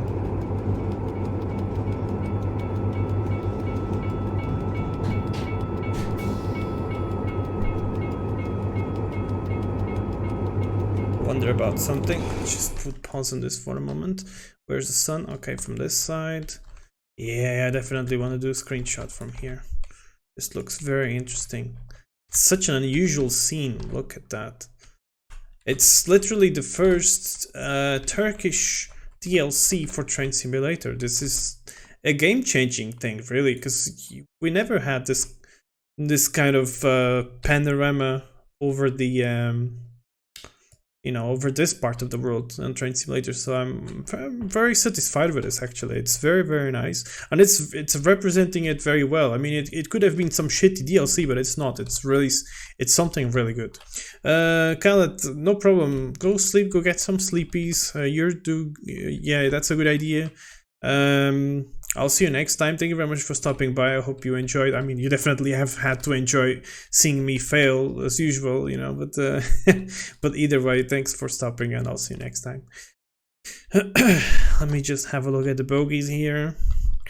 Lovely bogey detail. I mean, these have to be photo textures. I mean, I don't think these are just made via Substance Painter. I think these are photo textures. They gotta be, yeah. They gotta be, yeah. You can even see the numbers there. They're completely they're a little bit different from that. But it's also very nice that they bother to make the dynamic numbering on this. So that's also nice. That's a nice detail. I wonder how did it model this? Is it 3D? Yeah, it is. Okay, cool. Yeah, I've been also doing mine with 3D, so that's nice. Okay. Stuff under the car. Yeah, not much. Yeah, they didn't put that much there. Generators, yeah, power generators there on the poke. That's cool. That's cool. I'm guessing that's for the generator. Okay. That's nice. That's all nice.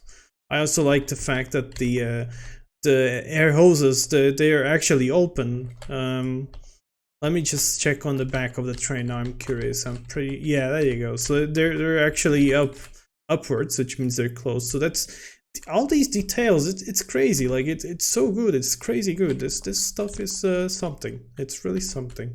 This is amazing. Very nice detail. Impressive work. Really, really nice. Damn. I wish I did all this stuff myself, but this is just amazing. All right, well, let's continue, shall we? Just have a look at this. Okay, cool. Very nice. I like this. I like seeing these details. Lovely details. Yeah, photo textures there. Yeah. Really? Yeah. There's no. Okay. Cool. What's this? Okay. Cool. Nice.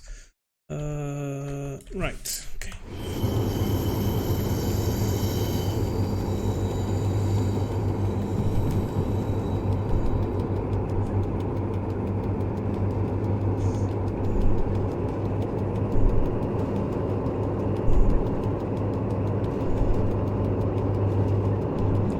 There's a freight train there on the other track.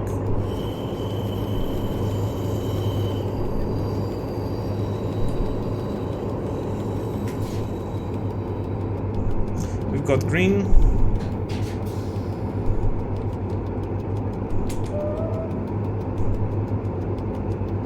I want to catch a screenshot here. Where's the lightning is from the other side. That's a lovely meeting there. Just wonder if I can do something like that. If there's something I'm not enjoying so much is the level of detail changes there with the trees. They're very aggressive, like you can see them changing very, very obviously. So that's something that is kind of triggering me, but it's not that bad anyway. I mean, it's a train simulator, not a dream simulator, but that's pretty cool. This is very nice. Generally, I mean, look at the detail. The Like, it's very well decorated as well. The track themselves, the track itself, the route itself, it's very nice. Very nice indeed. I want to do something like, I don't know, something. I think this is fun. Maybe like that. Like that, even. With a signal there. I want to catch the signals. Something like that. Let's do some screenshots.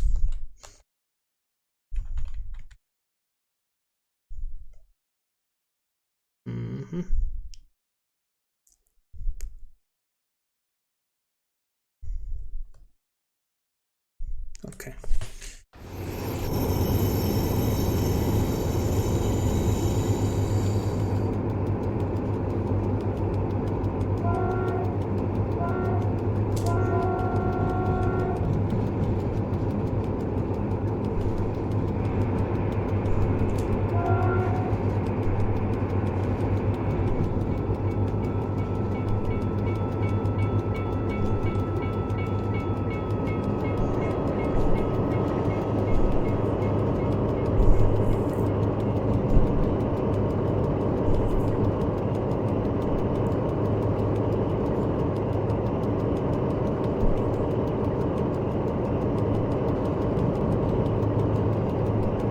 I do like the birds flying around, that's also nice. Actually, I'm wondering about something.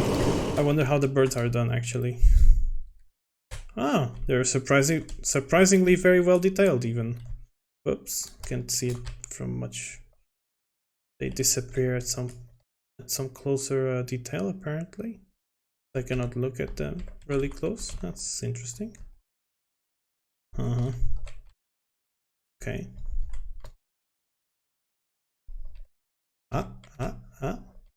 They're very detailed even. Okay, that's... Oh, okay.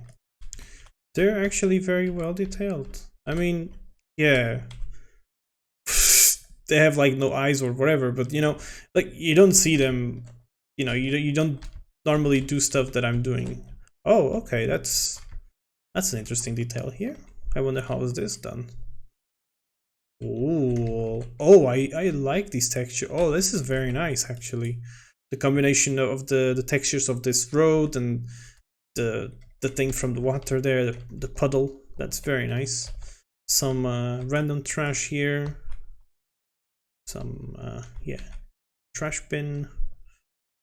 It's pretty amazing details. Okay, cool. I like what I see. Burp, yeah. It's a burp.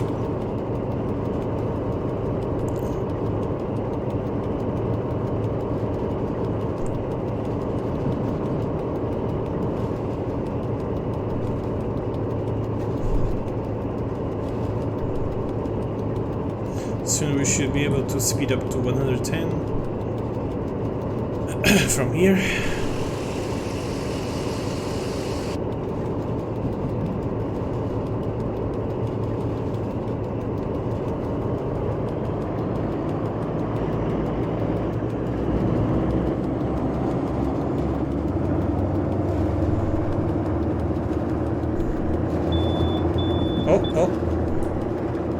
Oh, I was wheels slipping.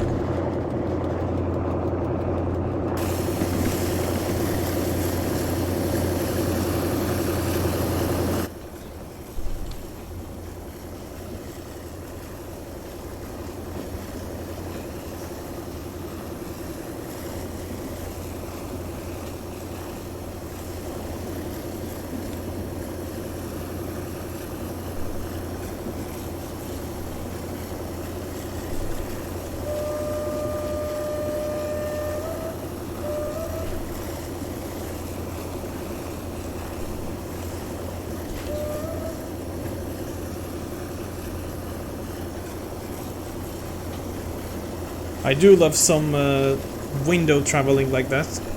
I really like it.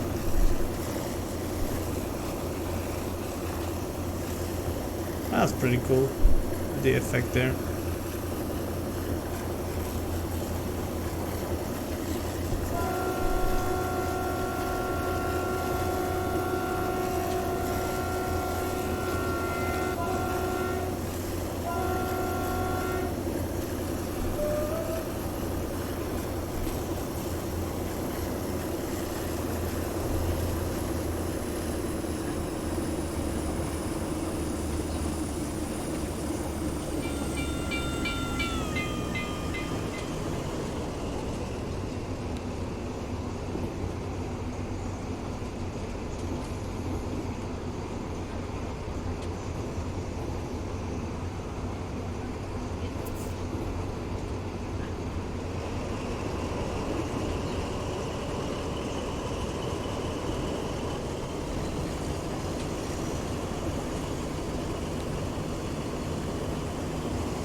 I love this. I'm loving it. This is amazing.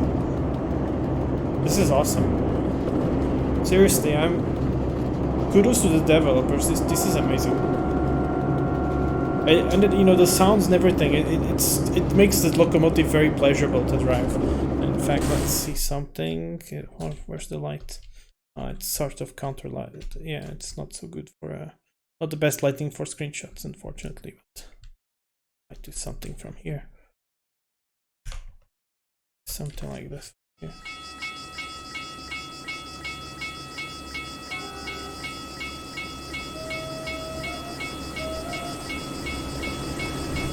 Okay, and just adjust the view a little bit here. We catch it there with a kilometer post. Something like that. Lovely. Lovely.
Yeah, this could work. Shot, I guess.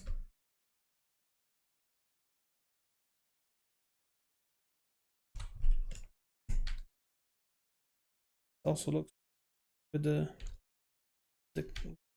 harvest combiner there.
Climbing already a little bit.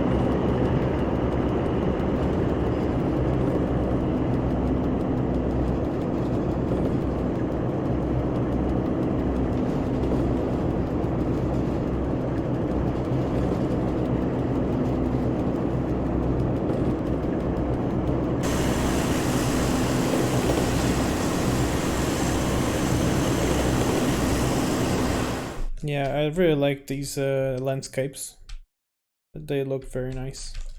Very, very desert kind of looking. Kind of like the route I'm creating, actually. That's pretty nice. The combiner there.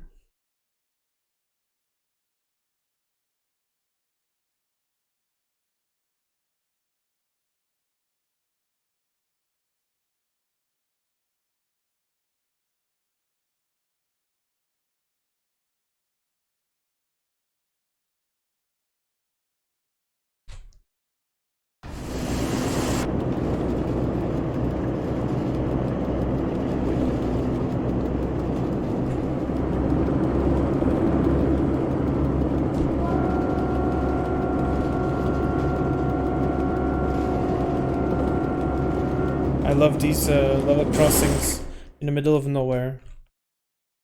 That's pretty cool. With the typical Turkish der signals and not stop. Okay, definitely want to do a screenshot like that. Passing by.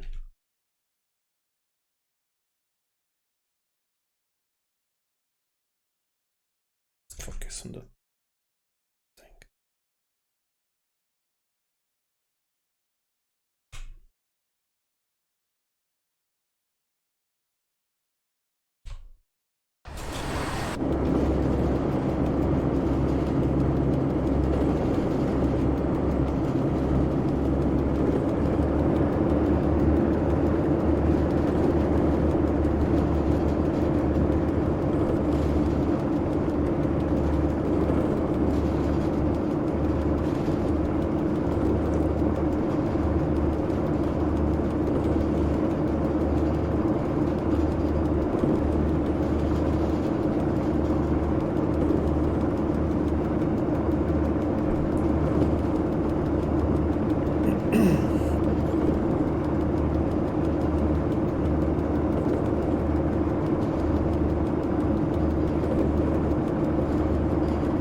Some flowers on the left, lovely, and on the right as well.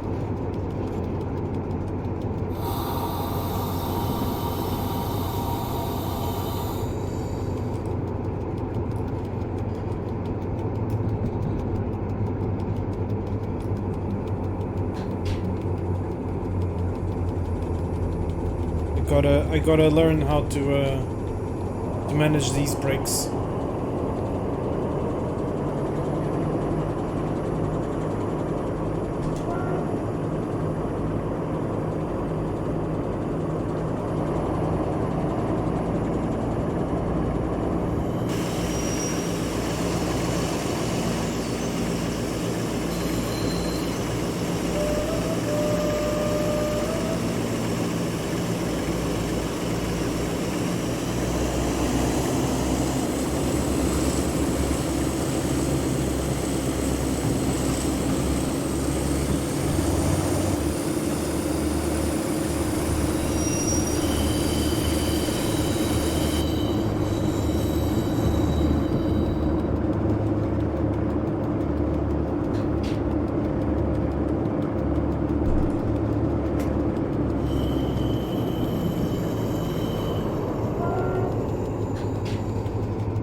was wondering to myself, where's the platform? There's literally no platform.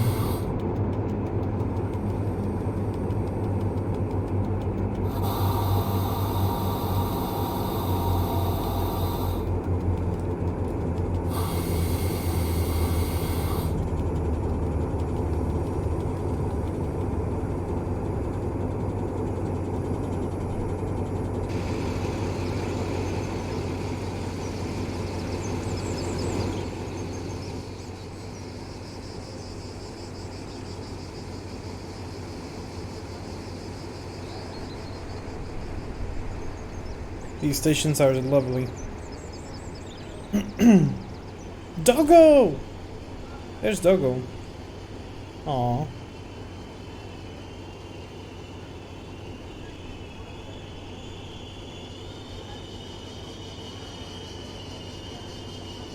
Ah, there's chickens as well. Durak is the village of in the district of Karayasali, Adana province, Turkey. You can see citrus orchards and lots of sunflower fields in this area. That's true, I've seen them. But I'm looking at the chickens. These chickens are amazingly detailed somehow, for some whatever reason. That's pretty interesting. Yeah, there's Doggo. If I had seen the Doggo earlier, I would have taken a picture, a better picture. But we'll do something like that. I like how the Doggo is just there, chilling at the railway station. Hello, Doggo. What you doing in the train station? Looking at trains, of course. Looking at trains.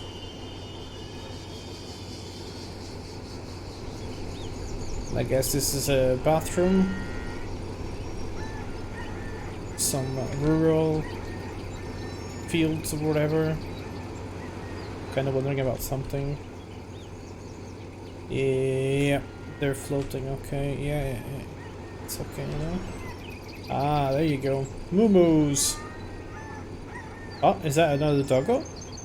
Oh, there's another doggo. There's so many doggos here. Whoa, what the hell is wrong with him?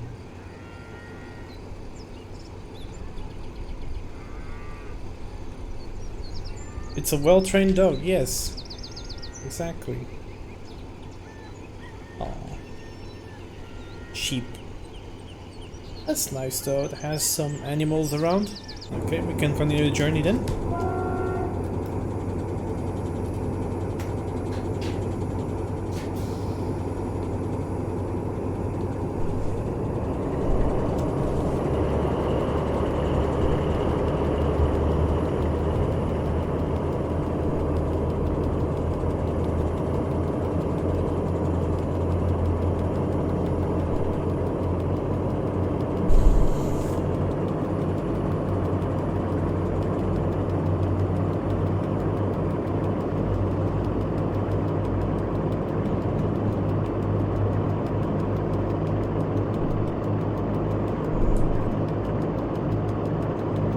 Hey there, Wi-Fi Paul. Welcome to the chat and on the train. We are in the middle of nowhere in Turkey, currently. In an awesome train. Awesome sauce train.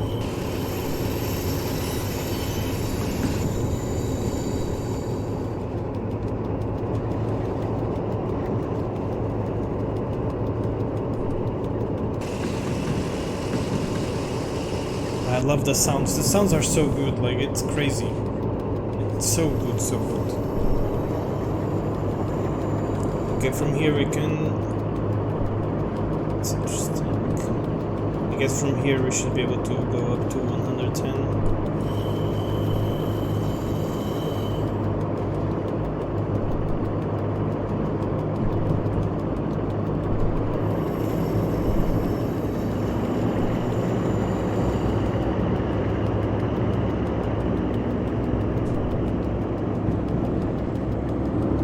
Okay, so apparently the date here actually is according to the current date, because Over here it's midnight, it's just been midnight, and I noticed it changed from 18 to the 11th. So it's not simulation based. Good to know.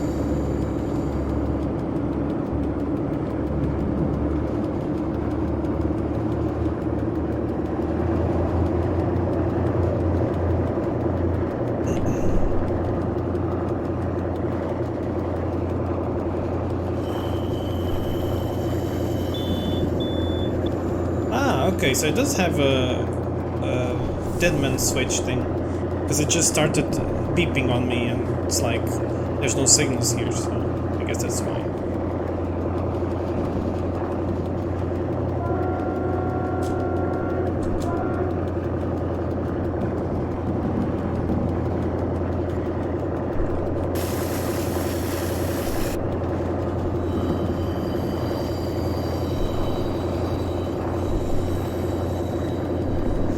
Really like this, really do. Very nice. I do want to take a screenshot with the sunflowers, even though the lighting isn't the best right now.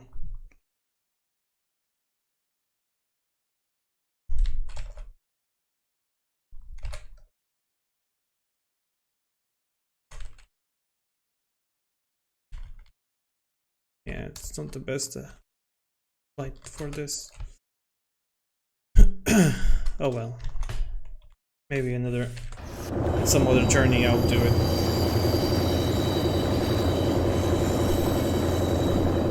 Guess I should have the radio.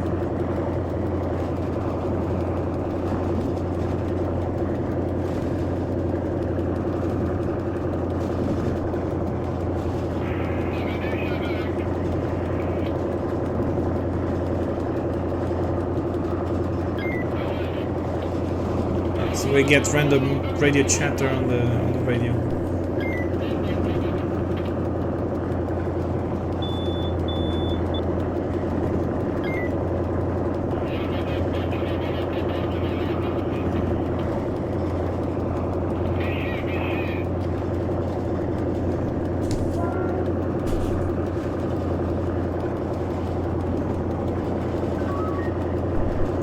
It's a steep climb here. I mean, I only have like 5 cars behind and 1 locomotive, and it's struggling to accelerate. So it is quite steep.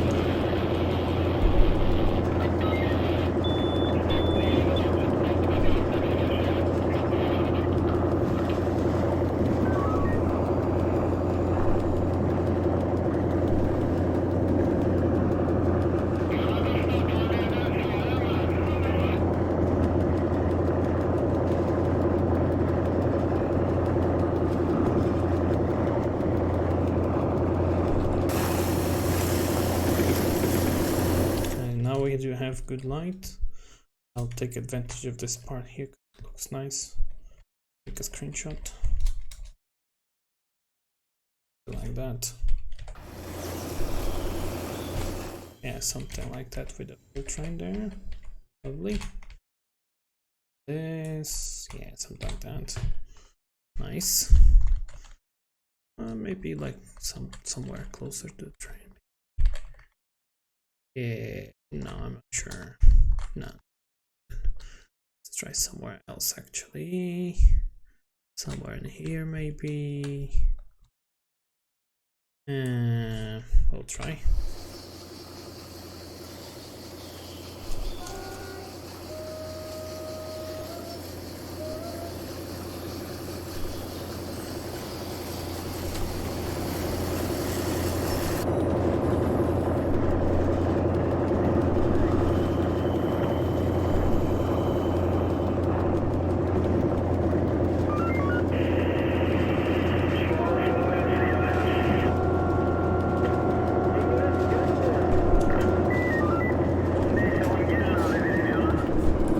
Oh, I'm supposed to stop here.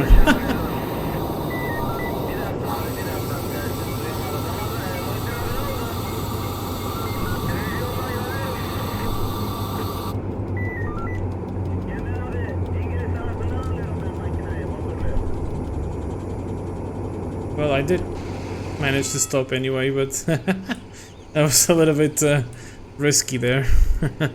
Such a little stop here.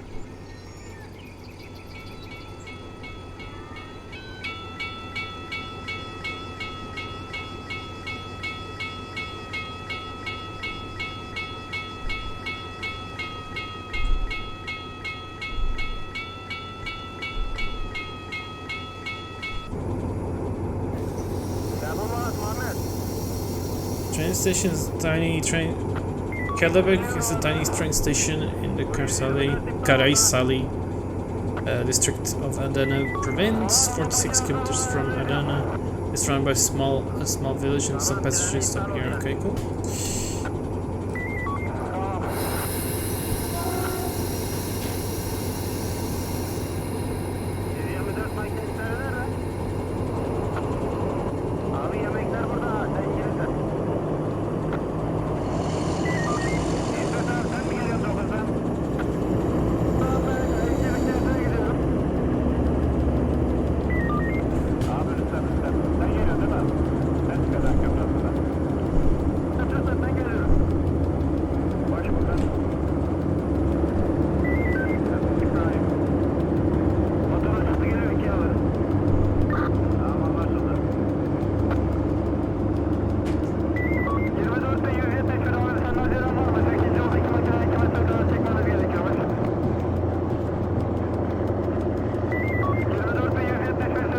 It's a very tricky station, this one, because it's climbing, so you really have to be careful when climbing.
Oh, tunnel.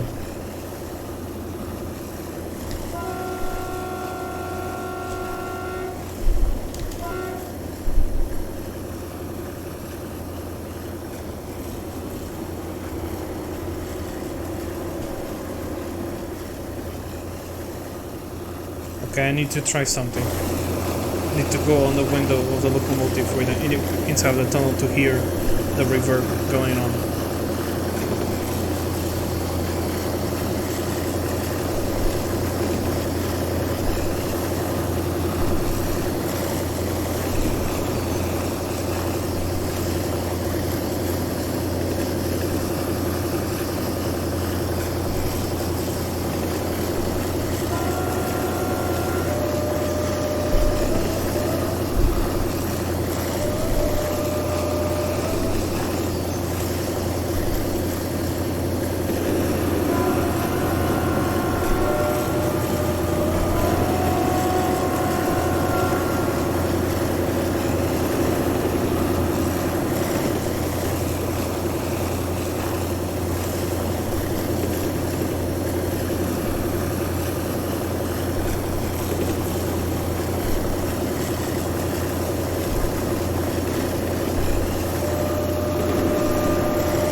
Lovely. It is of money.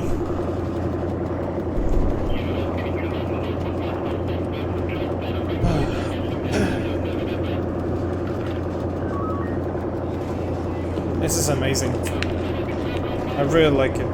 I love this. And it's such a pleasure to drive a locomotive, like it's really nice. And I do like this kind of challenging journeys where, you know, where you have to really take the locomotive in full power and to keep the speed. Because right now we're losing speed because of the track that is so steep.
Oh, bridge. Oh, hold up. Need a screenshot from here.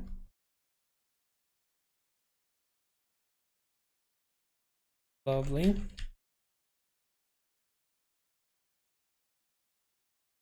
Angle to do this. Oh, I do like this. And crossing the bridge like that. Yes. Something like that. Try to see. Oh, okay. Quite steep. What the fuck? That's quite steep.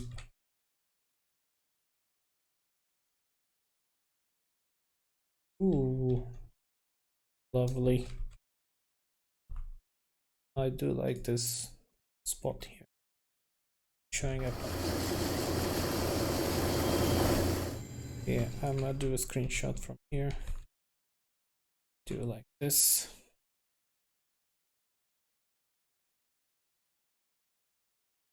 See?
We start climbing the Taurus Mountains. Okay.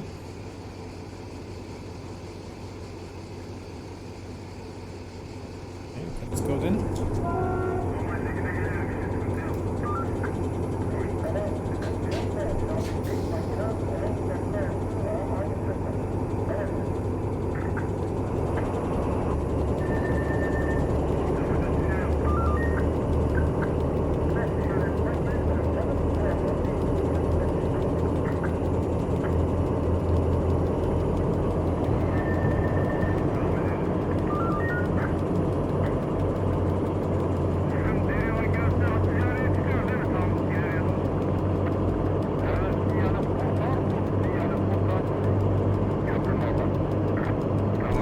Ooh, cactuses.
Okay. That's definitely a screenshot worthy landscape here. Now with the lovely light on it as well. I like that a lot. I like that. Very nice. This looks so nice. This is definitely lovely.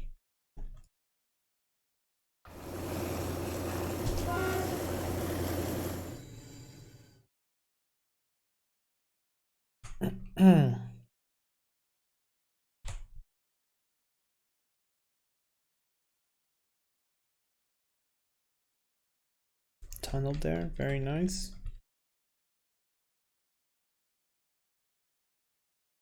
Ooh, I liked it.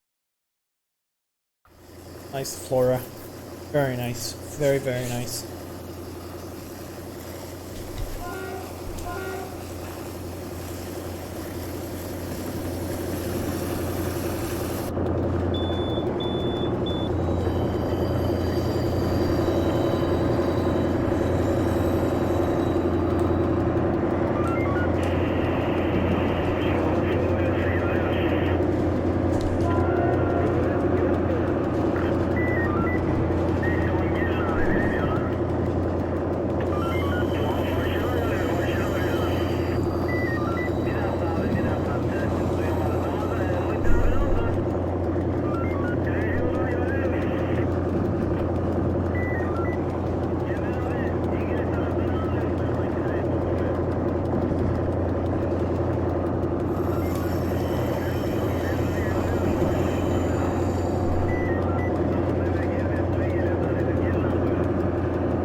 We are now approaching Akiri train station, world famous Barda German bridge.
This is the famous bridge used apparently in some movie.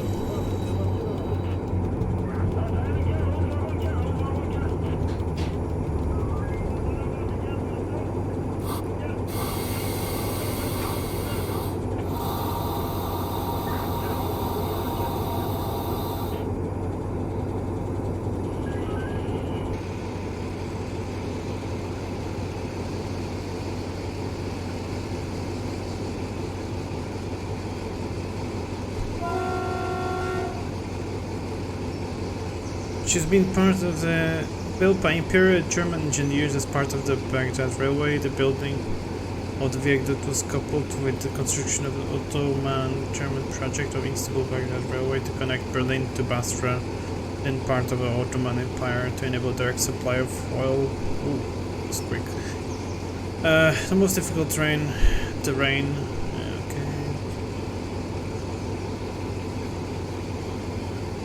Okay, cool. Facts. We do like some facts. Yeah, it's a lovely view. Definitely a lovely view.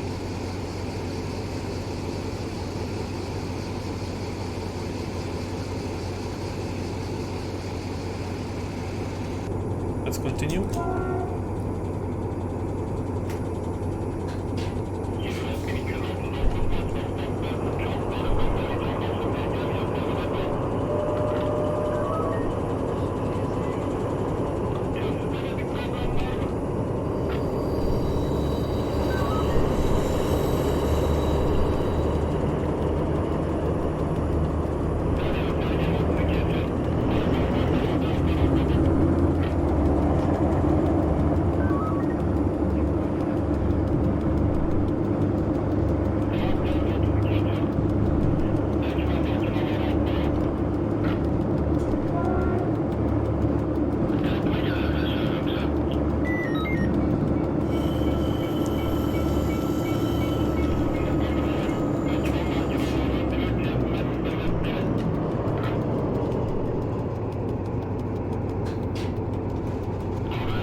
So it's a route full of history, clearly.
Take a screenshot of this thing.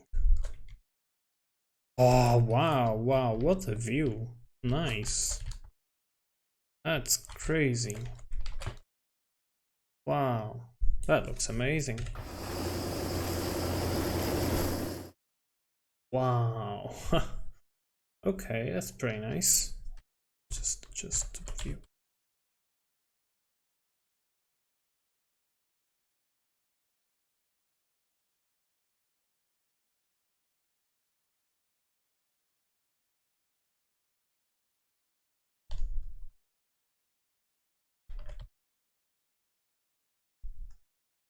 Very nice.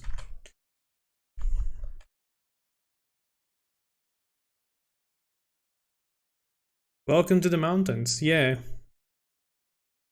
the hell did I just do?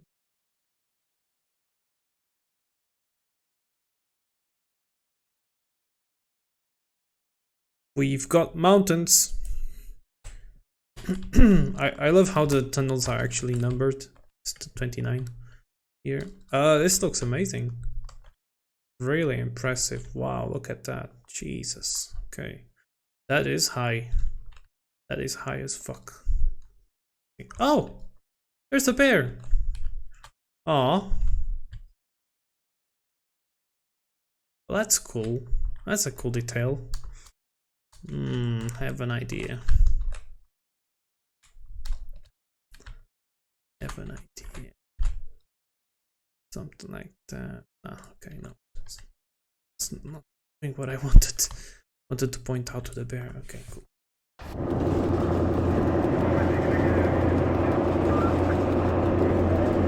We're speeding up a little bit now.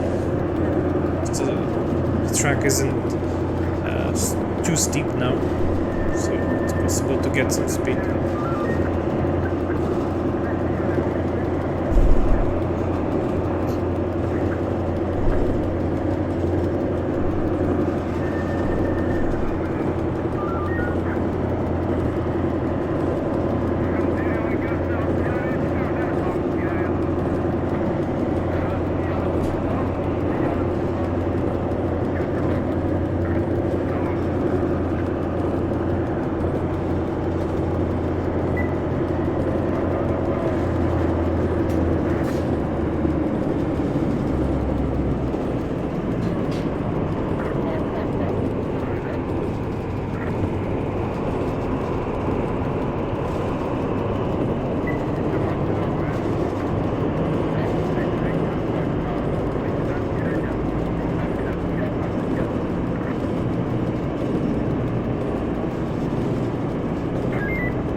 This is lovely. Even the views from the passenger cars are so nice. And the benches are pretty much detailed as well. Very nice.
So yeah, we are just arriving to Bela Medic. I'm just gonna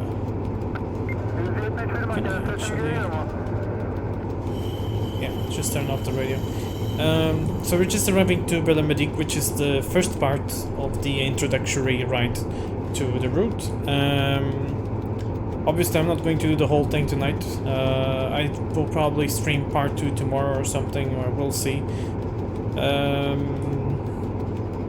We'll see, or tomorrow, or after tomorrow, I don't know yet. when I will do, when I will stream again. But either ways, I do plan to stream the part 2 of this.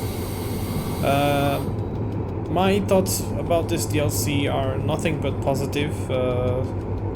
There's pretty much nothing that is, I mean, maybe one detail or another, maybe, but it's stuff that's just like, it's not even worth the mention, to be honest. Like this stuff is so well done. This DLC is amazing. I highly recommend it. It's gone out today and it costs €30. Definitely worth the price. Definitely. The devs have made an absolutely amazing job with this. I love it. We'll definitely be playing around with this for a while now. And we'll be hoping that they will make more stuff for Train Simulator, because this is amazing. This is definitely an amazing effort. This is really good. The passenger cars are detailed, and the wagons and everything.